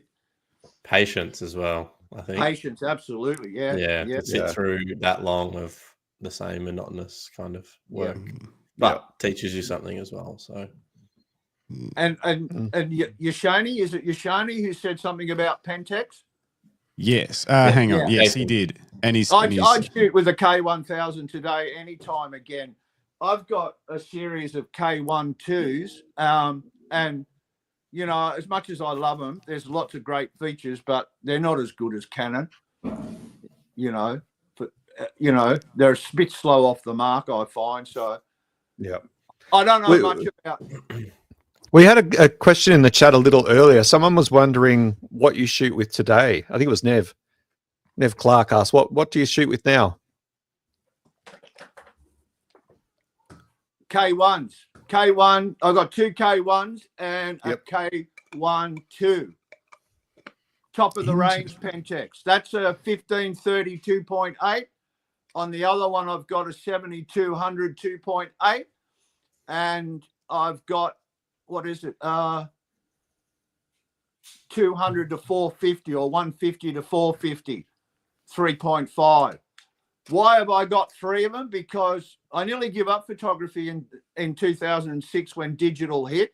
So I thought, don't like digital. I'm not going that way. Yeah. And a wedding photographer friend of mine said, bullshit. Take my Nikon home, use it on the weekend and tell me what you think on Monday. Well, I enjoyed it, and I thought, no, I'm a photographer. I love shooting. So I just had to embrace it. But after that, I probably had a couple of digital Pentexes, but I've got a Canon. What's the Canon that shot the block? Mark 4, or what is it? Was it a 5D Mark 4? Yeah, 5D. Yeah. I got that with a water housing. But why I have 3 and 3 lenses is because I don't like change. I don't trust changing lenses on digital. I mean, the K1000, I could take the lens off and hose it out, but this, I go, what? It's a fair call, especially around salty water. I've tried hosing out the digitals. They go all right. Just got to dry them out the next day. Lucinda said a 5D Mark 3. 5D 3, good on you, Lucinda. 3. Yeah. She knows her kid. She would sure. know. Yeah. Yeah, right. Okay, so the Pentax K1 Mark II. I don't know a lot about the K1s. I was just Googling it then, and then there's been for more than a year or longer, there's rumors of a K1 Mark III. Yeah. I don't know whether that's actually happening or not, but not to my knowledge. Yeah, the K1s are hugely popular in Japan. Are they? Yeah, people are sticking with them. Interesting. Yeah. There's a lot of Pentex shooters out there, but I think they're embarrassed to say that I'm a Pentex shooter. No. Yeah, interesting, because it's like they were the ones that released the K1 Mark II monochrome. Didn't they release a monochrome version? Yeah. Did that tempt you at all? Given that you're a bit of a fan of black and white, did that tempt you in any way? No, because now what you can do, even with your phone, you can, turn a color picture on your phone into a bloody good black and white. So I went back to school a couple of years ago. I went to Oxygen where Lucinda was teaching. Not that I got to be taught by her, but I got a couple of secret little insights to, computer. I went back because I'm a computer slouch. So, but, I found Photoshop. I started what I call painting with light. I was having a great time, We'd have a brief, and I actually wanted to print a couple of them to show you, but I didn't get around to it. But we had a brief of go out and shoot architecture or choose something, a brief, and then we worked through different stages, and I chose old and new architecture. So I spent a day in Geelong fusing old with new, and that was good. I got some great stuff. It was good to actually have a task, a mission to actually work on. Yeah. And then we had to then expand it into Photoshop. Wow. And, you know, both instructors come over to my computer and went, oh, fuck, check out what Rodney's doing. This is bloody art. And it was, but all I was doing was playing with color and light. But, you know, you could really stuff it up as well. But Yeah. these just, I don't know, I just had a feel for it. So, I mean, you know, black and white, well, yeah, I know what you're saying, but I don't even muck around with black and white in any form.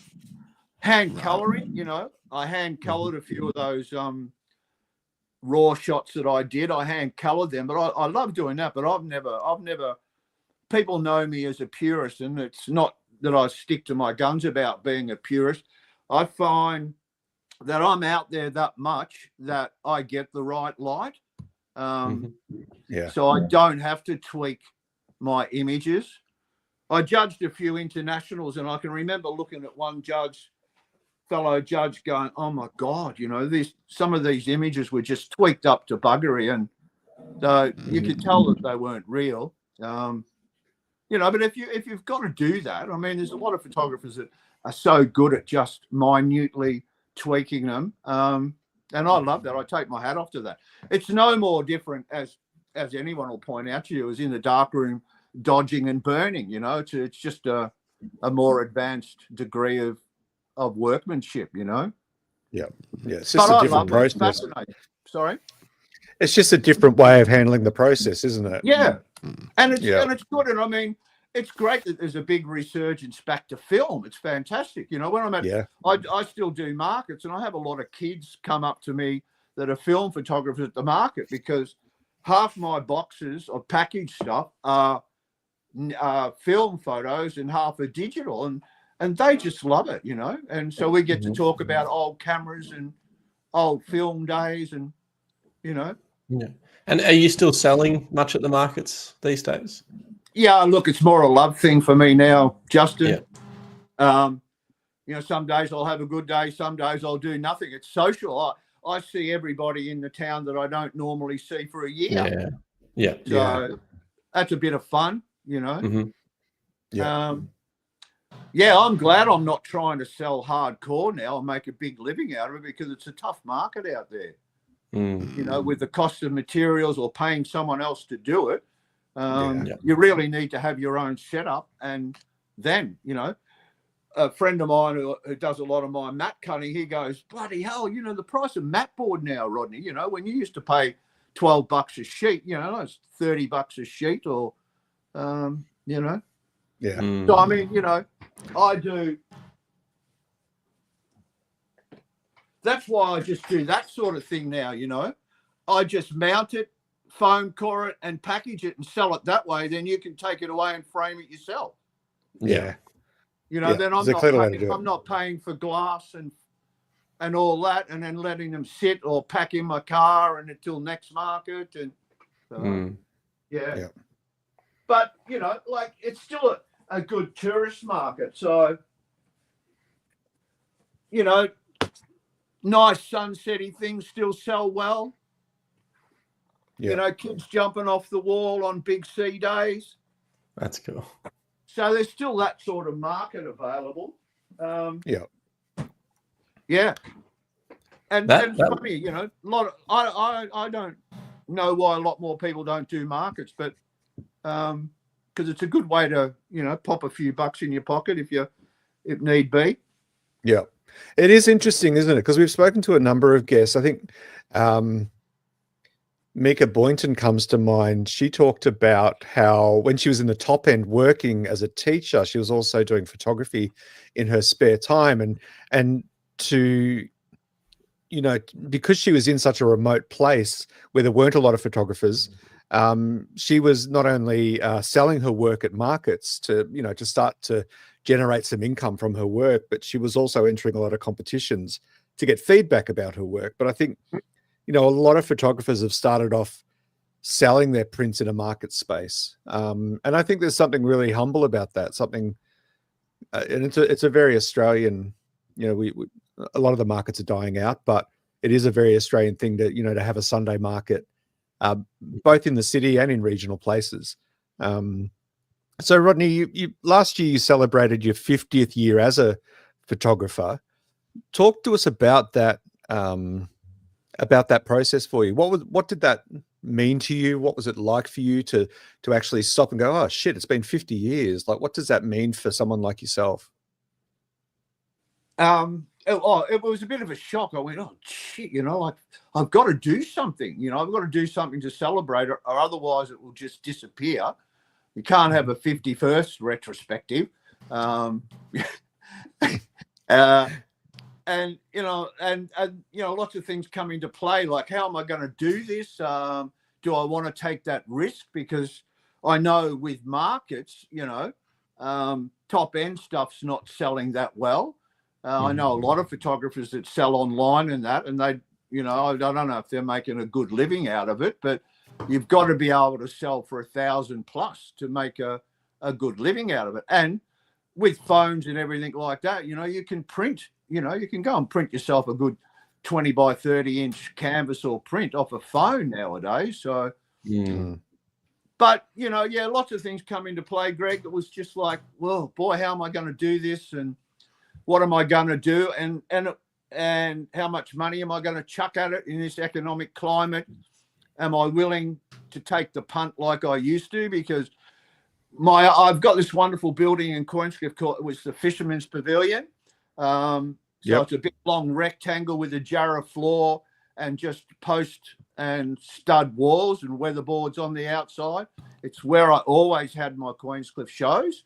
And, I dress it up with a cray pot and fishing nets, cray pots that were given to me by old Harry, who's a legendary cray fisherman from the Rip, stuff from Lewis, all those old guys. And they were there for my first Time and Tide Won't Let a Sailor Sleep exhibition. So it's symbolic for me to go there. And I've had probably 15 shows there every summer.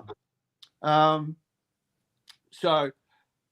Getting that, there was a little bit of something going on with that. So it was a bit of a struggle to get that. I applied for an events grant and I didn't get that. And I went, you're not giving me a $2,000 grant when I've bloody been photographing here for 50 friggin' years, Yeah. And last year I was awarded Citizen of the Year, and I'm going, because I'm Citizen of the Year, you spoilt me too much, you know what I mean?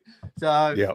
But anyway, I managed to get it, and that was good. And lo and behold, I really had to I reckon I made 10 pieces for the whole show, and it had easy 120, 130 pieces in the show. Yeah. And I found them all stored away in bubble wrap in my gallery. Not in my gallery, in my 2 art rooms. Yeah. So I had 100 and plus of limited editions from all sorts of decades. I was finding them in the op shop. A friend sent me a photo of one, which was the title piece of that same show back in 1997, shot in 96. So that was in the op shop for $40. Huh. And because I knew the woman that was there, and she said, "Oh, no, Rodney, you can have it. That's your photograph." So I'm donating a whole lot of books to them. But so the title shot from 1997 become the title of my 50th retrospective. Yep. Oh, that's cool. Long time exposure on film. So I was experimenting. That ship's going in and out, squid boats on the horizon, and the Star Trail. Star Trail. Yeah, can see it. Yeah, for sure. So, very cool. 1997, I don't know how many years ago that is, a fair few years ago.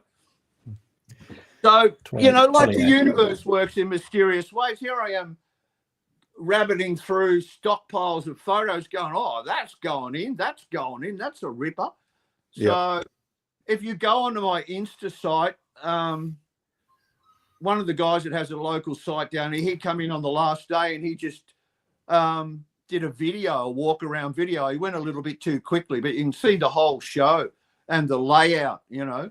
I mean, normally I would exhibit in straight line, nice uniform straight line, all level perfect, but you know, I kept finding things, so I bloody just kept banging them in. They were everywhere, higgledy-piggledy. But it was funny. It was a great exercise because I took, to cover my butt, I took a whole lot of matted stuff in. I thought, righty, I'll cover my cost with selling packaged stuff. And what was I going to say then? Oh, I had someone cutting all them mats for me, and they cut them the wrong size. So I'm just about to open the exhibition, and I realise that I've got to make 40 of these, and they're all wrong. So I'm stressing out to buggery, and I'm sweating. It's hot in the pavilion. And I rang my son, and I said, I need your help. I need your help. You've got to come and help me hang. So he rocked up, and it was just like a wonderful thing to do with him. I took a photo of him and I together. And it was like, it kicked me back into gear, having him there with me to do it. And he said, well, how do you normally do it? And I said, well, you go put a hot shot there, a hot shot there, a hot shot there, and then we'll work around it. And all of a sudden, the two of us are banging them in, bang, bang, bang, bang. And I went, wow, that is magic, mate. Thank you. You just got it together with me. And you know, it's how to build a show. It's a bit of not a science, but there's, you know, if for anyone out there that's going to have a first show, I mean, a lot of galleries will hang it for you, but I like to hang my shows because it can be rhythmic, it can be timeline, it can be powerful and not so powerful. But if you're walking along, you go, wow, that is amazing, and then that one's not so, that one, then, oh, wow, you know what I mean? It's takes you through. It's I love sequencing and peaks and valleys and all that sort of stuff, as far as taking people on a journey. Yeah, I take them on a journey, and everything's not as mind blowing, you know, Justin. If you could have 100-shot show of just magic masterpieces that blew people's mind, I think you're doing really, really well. Yeah, yeah. You know, I'd like to have a crack at that, but you know, I might not either. I'm just going to do a little bit of interpretation for our international listeners, and then I'll also go to a couple of comments because there's been a heap of comments rolling in. The first interpretation I just wanted to check in with was stressing out to buggery. That just means quite stressed. In case you're not familiar with the term. All right, a few comments. Yeah, don't Google buggery if you're at work. No. You don't have to Google that. Well, we can explain it for you. Yeah, do it at home later. We got Andre in the chat.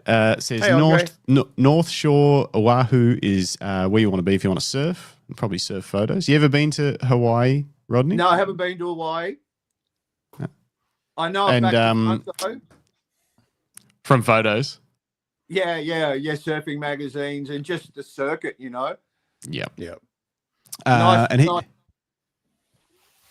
Oh, sorry. I was just going to say, Andre says, I'm new here. Welcome. Good to have you. And I'm shooting Nikon ZF with a Voigtlander 50 F1. I assume that is the actual F1, and you didn't mean like F1.4 or something. That'd be probably. That'd be a pretty fun little combo. Yeah. Mm-hmm. Yeah. That'd be cool. Who else do we have in here? So the guys corrected me before. It wasn't when we were talking about the K, because I remember Pentax brought out that monochrome camera, and I was trying to think. I was like, I'm sure it would have made a bigger splash if it was a full frame, like a black and white version of the K1. But no, Jay Shani corrected me. APS-C sensor was the K3 monochrome. Oh, yeah. And that's why it didn't make probably as big a splash in the scene, but just being the APS-C sensor. But it's still, I think it was still pretty popular. I remember reading a little bit about it because I thought, oh shit, you guys are such tech heads. I went on a Pentax bloody podcast, or not a podcast, you know, and I'm going, jeez, I didn't know my K1 did that. So I learned a hell of a lot about my own camera. I treat my Ks like a K1000, you know what I mean? And yeah, I'll shoot a frame and use it like a bloody Polaroid, and then I'll work from there. you know, unless the exposure's perfect, which they are pretty good at it. They're bloody good cameras, and they've got so many hundred bloody seals, waterproof seals in the K1s. I've had mine drowned a few times out on the end of the pier when the bombies broke over the pier, and you had to get up underneath the roof or you get washed off the pier, and you try and protect them by turning your back, but you still get them wet. It's exciting. It's exciting. Standing on the end of the pier with a wide angle, watching this swell come at you, and you go, shit, it's going to keep coming. And then all of a sudden, it's still really coming, and then bang, and you've just got to go, ah! You know, I've been completely back drenched many times. So, Yeah. all part of the excitement of photography, isn't it? I guess. Yeah, I think so. That's it. As long as you're careful, just be careful. Just remember, everyone, Rodney is a professional, because a heap of people got washed away recently in Australia off rocks, mostly fishing. Yeah, it happens a lot. Yeah. Never underestimate the sea, and never turn your back on the sea, they say. Unless you're protecting a K1.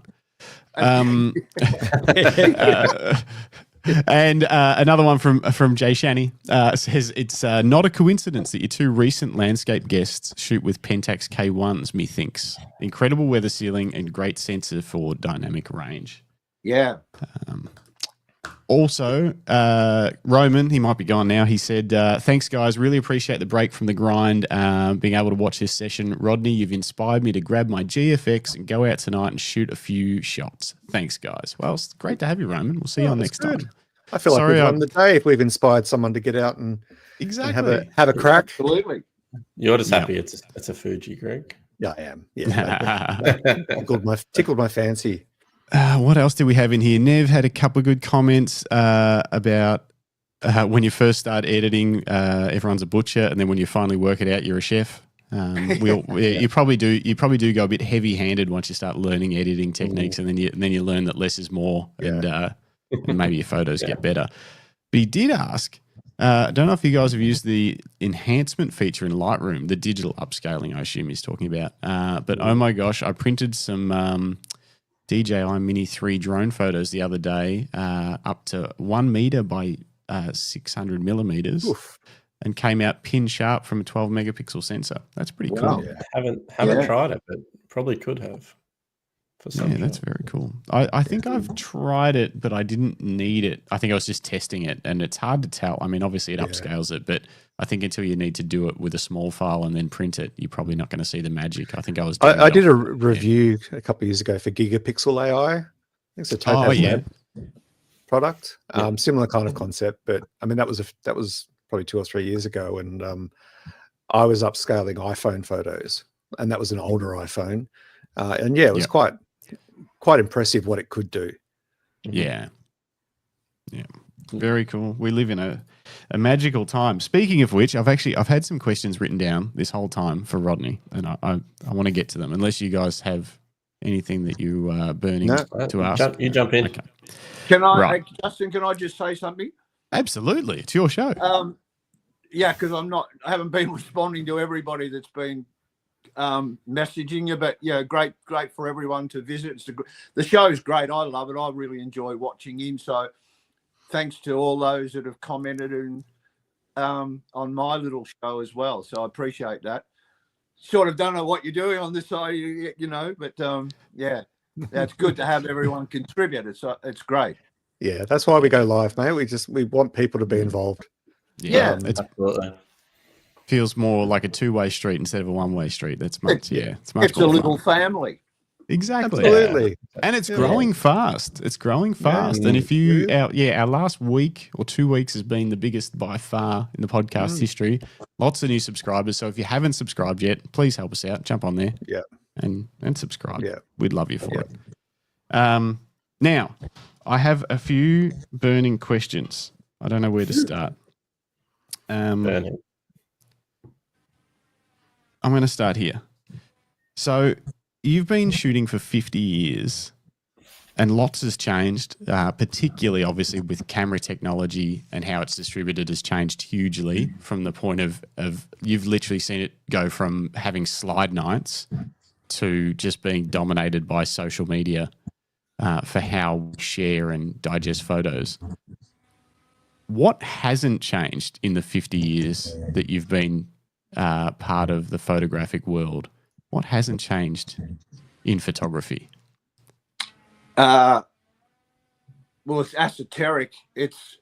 For me, it's like composition and the quality of light has not changed. It's always been a major, no matter what you're doing or what you're shooting on. That's just my own interpretation. I mean, you know, technology is amazing, but you know, I've got a semi-state-of-the-art camera and I've got to work on K1000, and they both can produce equally beautiful color. And then, of course, it's up to you to create composition. So really the mindset of how you see should not have changed or hasn't changed. You know, I think you just go along on that plane. It's like, you know, I could maybe relate it to surfboards. In the old days when we make surfboards, they were a little bit stiff and staid, but you actually worked with the wave more. Nowadays you do aerial ballet with the boards that, you know, they're making now. So maybe I'd see the change. See, I haven't changed because I'm 50 years into it. So as I said to you before, I still shoot with the K1000 mindset, except I've got all these other things that I've got to learn. That's why I went back to Oxygen College a couple of years ago, because I arrived at the door and Michael Chambers, the lecturer, he said, "What the fuck are you doing here?" And I said, "Oh, mate, you'll understand what I'm doing here in the first week." But, you know, I had a 2000, when I opened my second gallery, I got a Mac, one of them lime green see-through domed computers. Nice. Oh, yeah. They're beautiful. I wish I still had it. I turned it into a fishbowl. But like, you know, I learned a lot from a friend, but when I didn't have the friend around, I'm going, what do I do now? You know, and like, I went, no, I'd rather be shooting. I'm not sitting here. I mean, I'm not really good with learning. That's why I had to go back to school to learn, you know, to actually lock in and get the strap. And Michael gave me the strap a few times, but I was a good pupil on other extremes. You know, I helped all the new shooters. Like, it was certificate 3, so a lot of them had not really done much photography. So I was trading off my photography secrets to get some computer help. So it was a great class. It was a mixed bag. Yeah, that's fun. Yeah. Sorry, did that answer that question? It did. Yeah, it did. Yeah. Absolutely. That's exactly what I wanted to highlight, because there's not a lot of people around that have participated in photography at the level you have for 50 years. And it is super interesting. I think we often get caught up, and especially on this show, because it's fun. We love chatting about gear and stuff and the latest, but there are some things that just do not change. And it was good to highlight that. But what I want to follow on from, this might be a trickier question for you to answer. What about the future? And I know you're not, you say you don't keep right up with the cutting edge of technology, but can you see it all where things might be heading from here with photography in any facet you want, whether you want to talk about gear or how we share and appreciate photos and what might happen in the future? What do you think? Where are we going?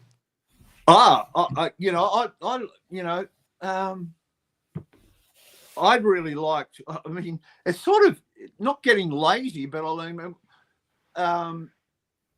being able to point the camera and get exactly what you're seeing. Like, I mean, you know, I co-founded the Queenscliff Music Festival. So I've shot that festival for 26 years. And, you know, I still struggle a little bit. Lucinda's amazing because she's got this incredible preset knowledge, computer knowledge. So, you know, I've got to work a lot harder to get that. But, you know, like, I'd like to be able to just push the button and get exactly what I'm seeing. Cut out the think material, cut out everything else, because I'm already composing in the head now. You know, like composition is something I pride myself on. I was talking to someone the other day, and I go, you know, I live in a celluloid world. I'm not a celluloid world. I could be talking down the street and I'll see a photograph and I'll crop it, or, you know, it's already composed. That's what happens with many years of shooting. So, and I love that because it doesn't upset me that I'm seeing.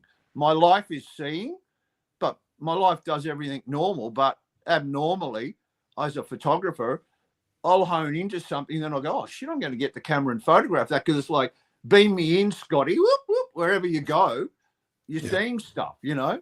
Yeah. Sometimes I have to go, bye, good shot, I haven't got my phone, but normally you have your phone now, so you will get that shot. So Greg, what you shoot with a camera that just, what's it called, where you actually just get what you see now, you know, you're it's called a Fujifilm. They are the best camera on the market. Yeah, No, I might go no. straight past Canon and go to Fuji. Yeah. Don't listen to Greg. Don't listen to Greg. So you mean mirrorless, Rodney, in terms of mirrorless? Sorry, in the viewfinder, exactly what you're seeing. That's the photo that's about to be taken. Yeah, but in the same vein, you know, I don't mind what I've got. I need to actually spend more or give more time to technology. You know, most photographers are so switched on technology-wise. Where I go, oh God, where I've come from, you know, there was no technology, or not no technology, but you know, I just like to. I'm not going to go out of this world without, you know, really having a good crack at technology, but it keeps moving so bloody quick. It's not funny, you know. And I guess I mean, it's weird, isn't it? Because we're going to two extremes. In the old days, there weren't many photographers because people were scared of a camera, because what the hell do you do with it? I mean, still I hear people go, what's the aperture doing? What's the shutter speed doing? What's the ISO? And, you know, they are fundamentals of what you work with when you're a young photographer with manual cameras, you know, and that's still out there. You know, now we've got technology where you point your phone. People are making great prints out of their phone. So, you know, I could take a stall to the market and just sell phone photos. Can you believe that? I've printed a few canvases, 20 by 30 inch, that are off my phone, and they're mint. I don't even bother telling people unless I go, look, you could do that, you know, go and, you know, get on with your phone, because, oh, no, I couldn't do that. I mean, the amount of times in my life people said, oh, I couldn't do that. I say, you go and have a crack. Or someone showed me their photos. I go, that is really good. You should pursue it a bit harder. That is a great image. You know, people get, in the old days, we were sort of like masters because we really did a degree, or we had to learn how to expose, compose, do the whole box and dice, you know? Yeah. And much deeper learning. People looked at you like a craftsman, a tradesman, a now. Yeah, it was almost like a trade. It was like an apprenticeship when you were learning, and then, you know, once you hit your stride and you started doing work for money, it was like you had become a master craft person. Yeah. Back in the day. So it's an interesting, now anyone can be a photographer, anyone can report or send their images to, you know, the news outlets if they were there at the time.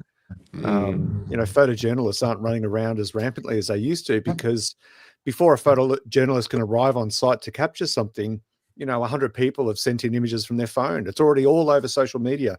The news broke well before the news outlet got a chance to break it. So it's a very different world. Especially with smartphone photography, and, you know, it has a place.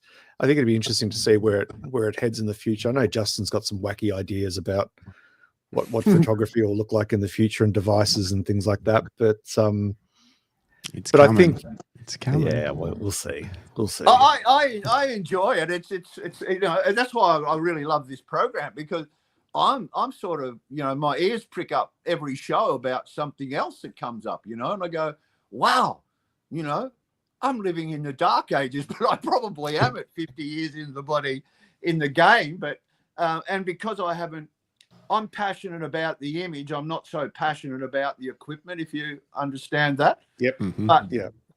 But I'm sort of why I went back to school, because I was driven to learn a little bit more and use it to however I want to use it. So, you know, not get totally left behind. But Jesus, it's moving fast. I mean, you know, Michael Chambers, the lecturer, or say Lucinda with her, the way that she does her music photos, you know, I mean, she's incredible. And the stuff that Mick was showing us at Oxygen was amazing. And I'm going, wow, you know, boy, it's just endless. And it continues to be more endless. I mean, you know, I can see Justin's, you know, his thing pulses every week.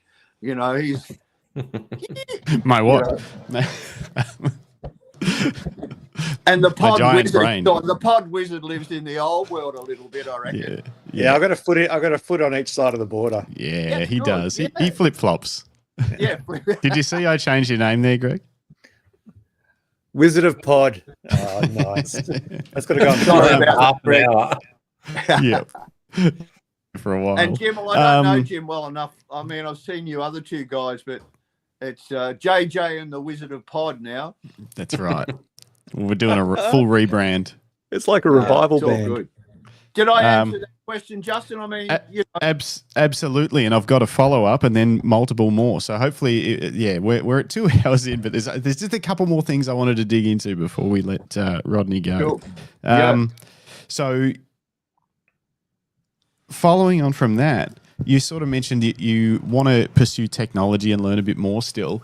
What else? Is there anything else that you want to, like, you've done so much, you've had so many shows and exhibitions, you've shot a wide-ranging subject and matter and documented life around where you live and further.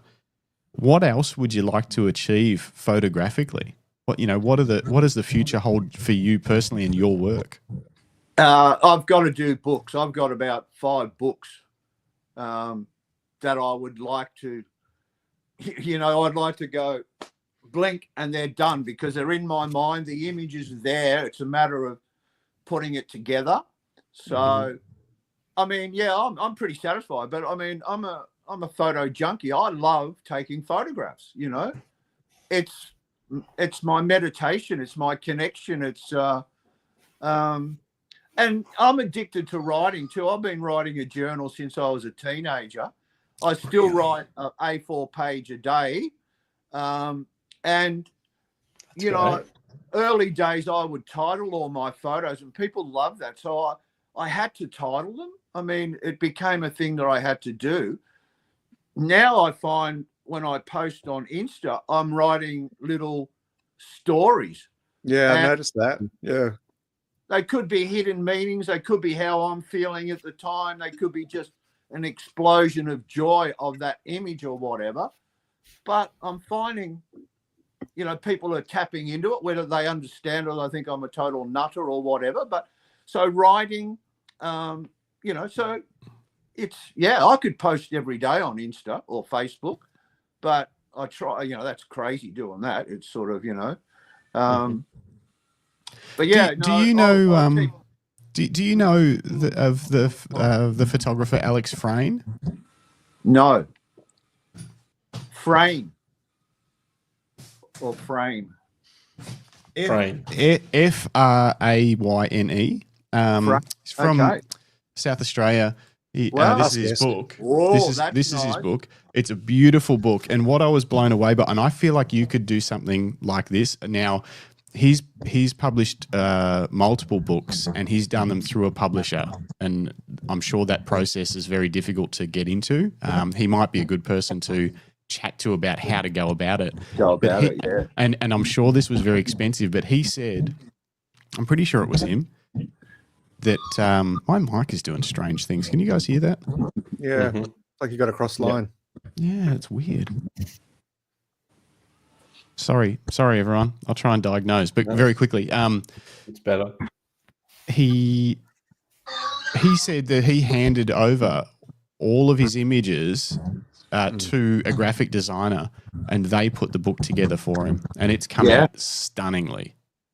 Fantastic. It's a South Australian, like, I don't even know how to explain what the book is, but it's just like The publisher. No. The book is about South Australia. It's about it from so many different angles. And he shot it over a long time, and there's it's all on film too, isn't it? Isn't it, Alex? No. He's film, iPhone, digital, medium format. And it says what each image was taken with, not cameras and stuff, but it'll just say like 120 negative or digital or whatever. It's a wonderful book, and I really feel like your work could be done in a very similar way, particularly if you added some of those journal entries and things in there at relevant spots. I don't know if there's a way to pursue that, but I feel like Alex would be a great person to chat to see like how do you even get started in that journey.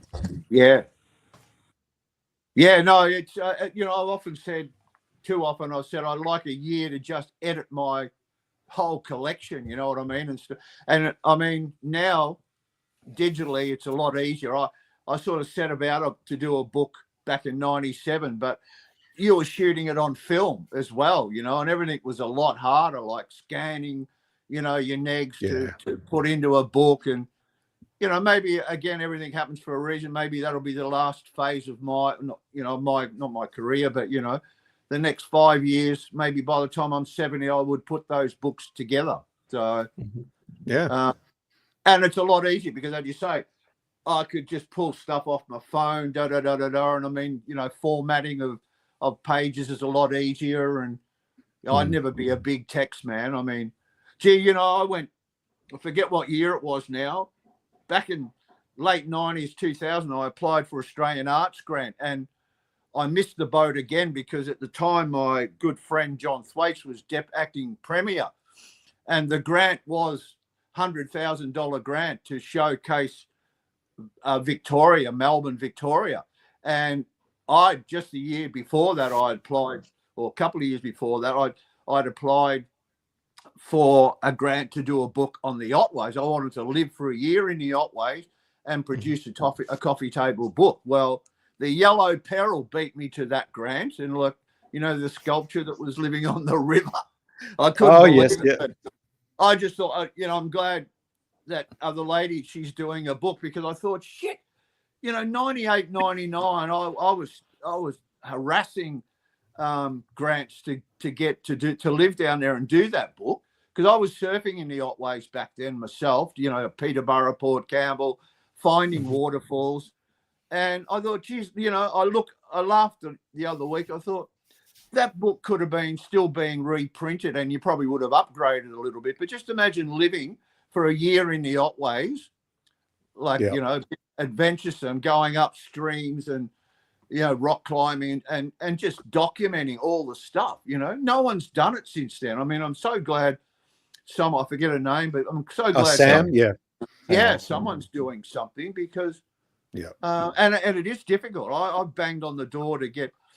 I tried to do a book in '97 when I was. I was when I was taking that show around the bay. There's me arriving in Williamstown on my boat, and I took up a couple of photos with me on board, and I come in the bay at Williamstown. I rang up the gallery, Customs Wharf, and I said, come to the back window and wave to me. And they said, what are you on? And they did. And there I was holding up a couple of photos for the exhibition.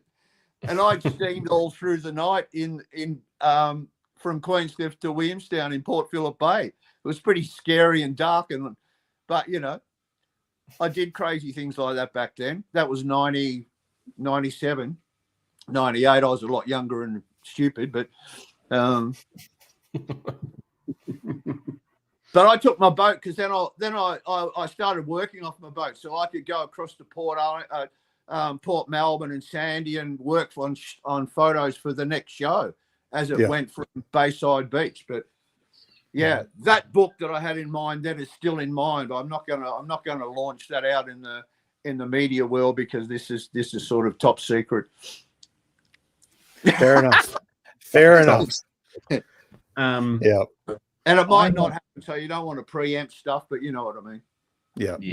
I think it's a worthy goal to strive towards. And I think there's the flip side of it is, I've done photo books for my travels and I get a lot of joy from it. But I think, from a historical point of view, that there's almost maybe not an obligation, maybe that's not the right word or the right sentiment, but there's maybe a necessity to publish images from the past so that there is a documentation of how the world used to be. Because, my fear is that in the future, in years to come, people will look back and there'll be big gaps in our knowledge of what happened and how the world was now, because no one's printing, everyone's just dumping everything onto the internet and not putting any thought or narrative behind it. And I think that from a historical point of view, that there may be gaps. And I think photos help to fill some of those gaps. Absolutely. Justin, how are you going with your audio, Justin? I've switched to the speakers. Can you hear me? It must be that Canon. Must be something to do with the Canon. No, it'll be the Rodecaster. I'll sort it out later. I have one more question, I think. Actually, two more. But what advice would you have for someone getting started in photography now that maybe looks at the industry and thinks, oh, it's all been done before, it's a saturated market now and all that kind of stuff? What advice could you give someone who wants to have a 50-year career like you've had?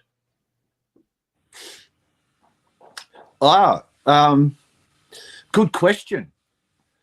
You just, really reverse the clock back for what I did. I just, and I love Lucinda for that reason. Look, I've got a photo. I don't know where to put my hands on it, of her when she started at Queenscliff Music Festival with us, just as a gorgeous young girl, and she's just taken the bull by the horns and gone at it, been determined, did what she wanted to do and didn't let anything get in the way, I look back at my career and shake my head sometimes and go, shit, what was I thinking? But I wasn't thinking. I wanted to do it, so I did it, it's I just say, go for it, but it's a lot more difficult. I mean, have a backup plan. You see, I was really fortunate that I did an apprenticeship as a carpenter. I needed to keep money coming, so I worked in a kitchen. I worked in a kitchen primarily for the hours to make me available to shoot. So you've got to have money, you've got to survive, you've got to eat, you've got to pay bills, you've got to buy equipment, you've got to do that. But try everything. I'm sure there must be plenty of assisting jobs in studios around Melbourne. I must have a look at that, because when I went to Decent Exposure, there was about 20 of us working there, 3 directors, about 10 shooters and 10 assistants, and we were flat stick.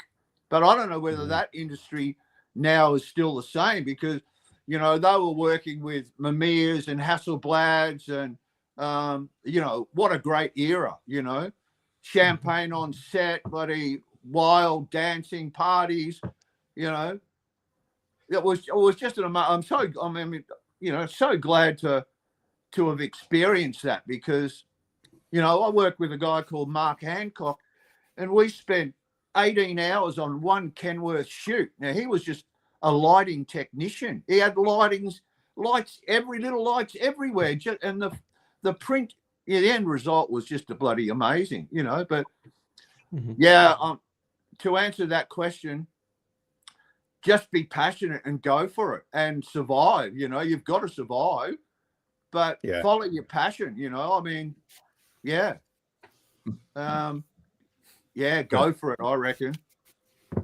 Perfect. Learn as much as you can. You got to learn as much as you can. I found the most prolific time, or the best work I ever produced, when probably in my second gallery, because I was so immersed in it.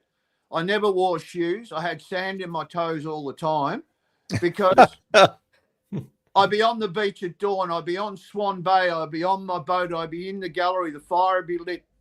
The music would be on. It'd be a glass of wine. At night, I'd be open. So you know, and I was shooting and just free to shoot, no complications. It's very hard if you've got a real job and you're a photographer as well. You've got to, you know, you've got to chuck yourself right into it. I mean, and that's a scary thing to say now because it's a lot harder to make a living. Right. So you said two kind of contradicting things there. One, you said you need money. You should have some sort of job so you can support yourself while you're trying to become a photographer. But then you also said to create your best work, you had to chuck yourself deep into it and not have the job kind of holding you back. Is there a point there where it changes from one to the other, where you're like, okay, I've had a job to kind of keep me going, but at some point I've got to take a leap? Yeah, well, I was lucky that what I was saying then is that I had a backup. Well, I didn't even plan to have a backup plan. When I was a kid, they wouldn't let me do art at school because I wasn't good at art. And years later at an exhibition, Mr. Steinford was having a wine at the bar, and I went up and said, "How you going?"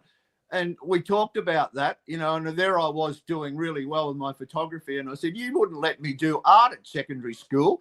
But, all I was saying then is, when I jumped ship on different jobs to pursue my photography, it was to give me time, but I needed money to do it as well.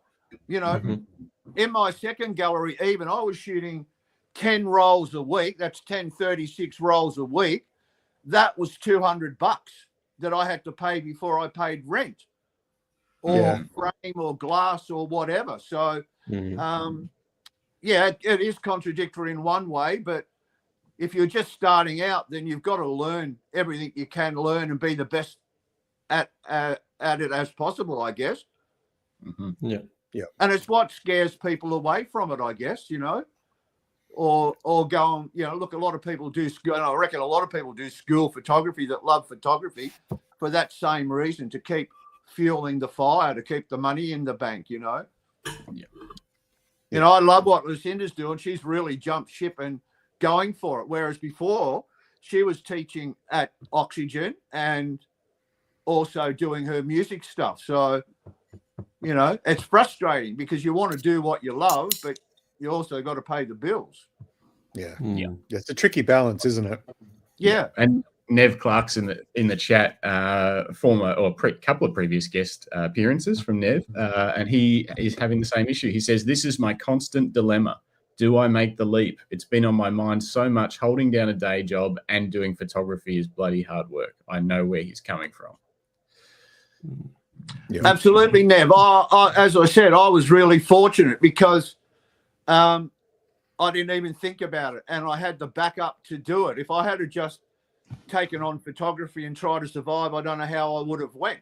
Probably that's why I opened my first gallery. I was passionate, and I went, "This is what I want to do."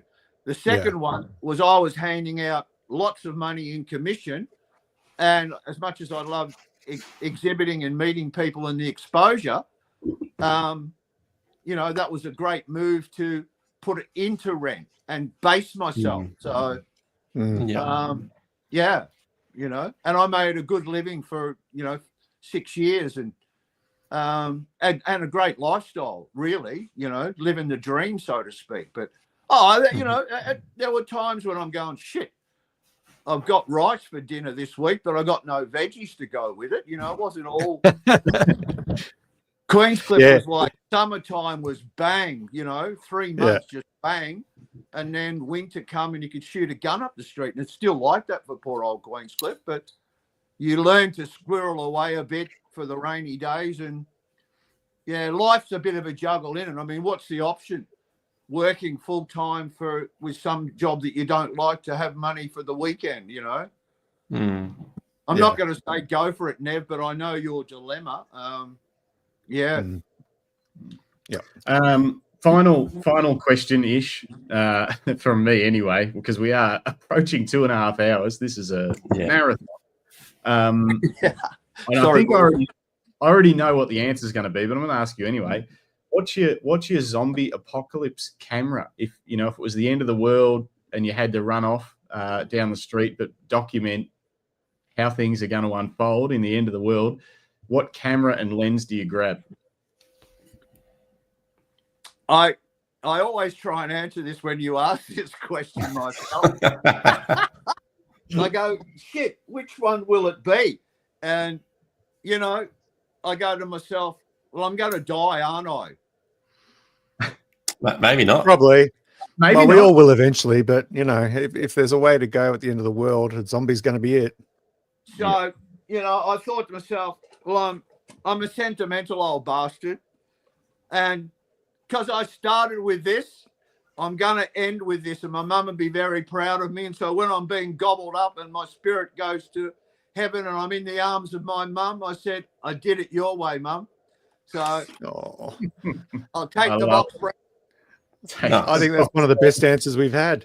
Yeah, That's the first time the box brownie has been answered for the zombie apocalypse camera. Go box brownie. And I mean, it's a handy little projectile too. Once I shot the 10 frames, I just throw it at the bastards.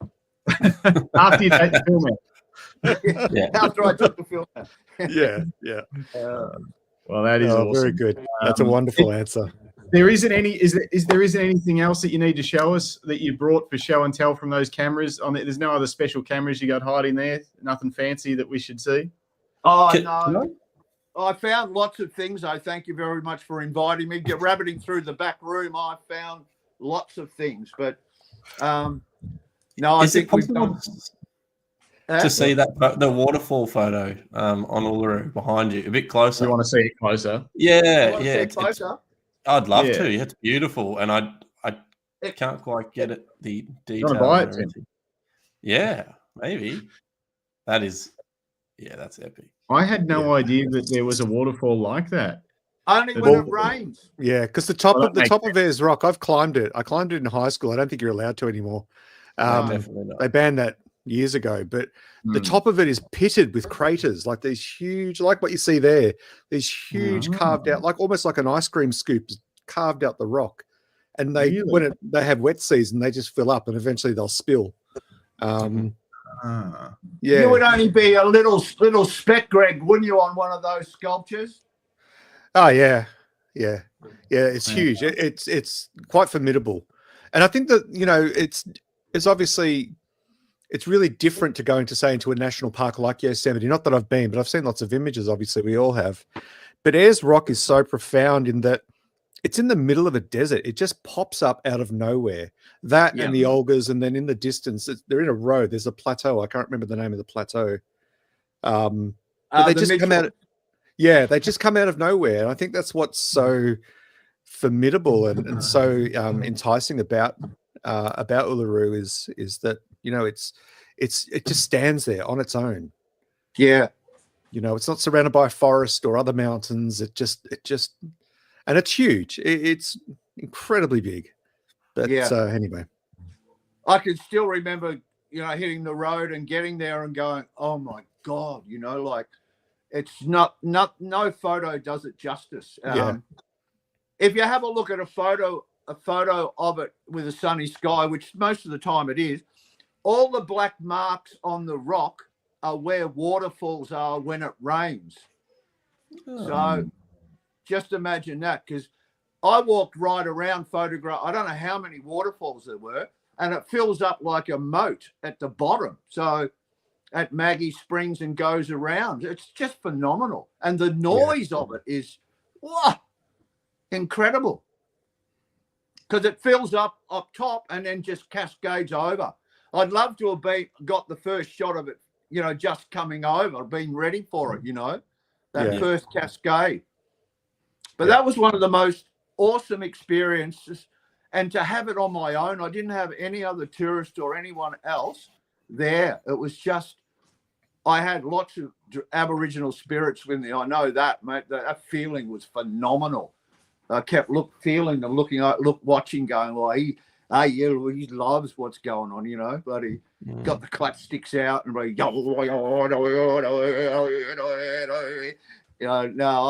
feel it every time I think of it. I go, ooh, that was phenomenal.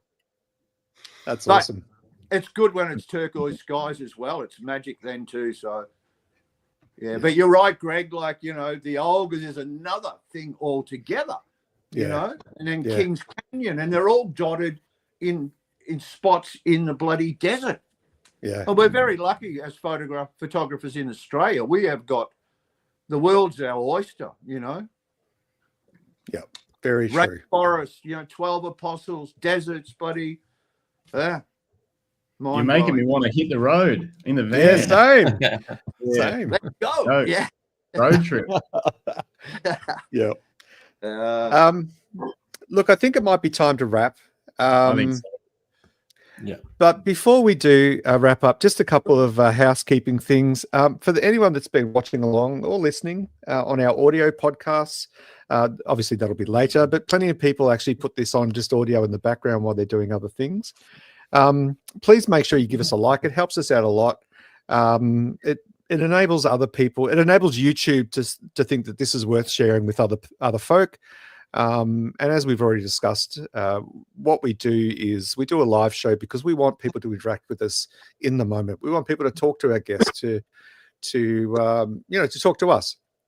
So please make sure you like, subscribe, hit the notification button. We've also been putting out a shit ton of YouTube shorts and posts on social media. So make sure you're following us on all the appropriate channels. And also to thank our today's sponsor, which is Lucky Straps. Head to luckystraps.com if you're looking for a premium leather camera strap.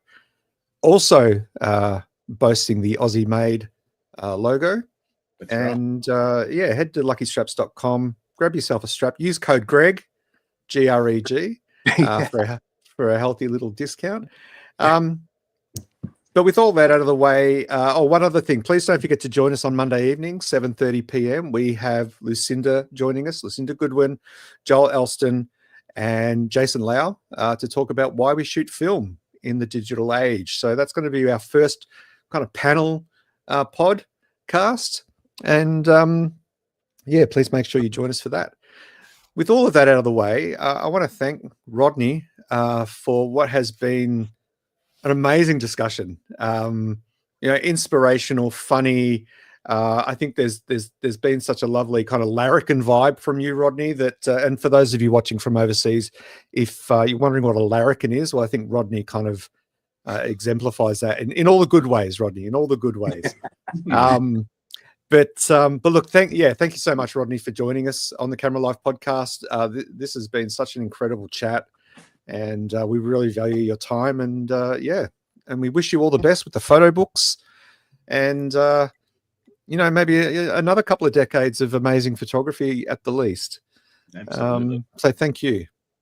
A pleasure. Thanks for having me, guys. I enjoy what you do, and it's been an honor to be on your program. Thank you very much. Thanks for the time. Yeah, thanks for all the great work. Yeah, absolutely. You're an inspiration to many, I'm sure. But look, on that note, everybody, we're going to say goodbye. This has been the Camera Life podcast. It is what is it today? It's like the 19th of June. And episode 90 is now done and dusted. We will see you Monday evening. Thanks, Nev. Creeping up to 100. Yeah. Oh, I got to say goodbye to the chat. So Nev's been sick. He's at home watching the show live because he doesn't have to go to his day job. So that's a good thing. If you're sick, join us live if you're having a sickie. Andre says Brazil would be an amazing country to visit and photograph. It is beautiful. Yeah. Philip Johnson. Absolutely. Thanks, Greg. Oh, you forget? No, I'm in there too. Yeah. Thanks, Rodney. And a very fast thanks to the rest of the chat as we play the music. Yeah. Is that playing? Not yet. Not yet. Keep snapping, everybody. Oh, we can't play music because I don't have my roadcaster working. So you guys will have to sing while I say. No bloody way. Thanks, Lucinda. Thanks, everyone. Alva Roxess J, best viewers, Boost Effect Online. Thanks, David. I think that's a bot, Justin. I think that was a bot. It was definitely was a bot. You know you've made it when the bots are now attacking us. So that's right. Thanks, Jason. Thanks, Pete. Thanks, everybody. Yeah, I'm learning. All right, gang.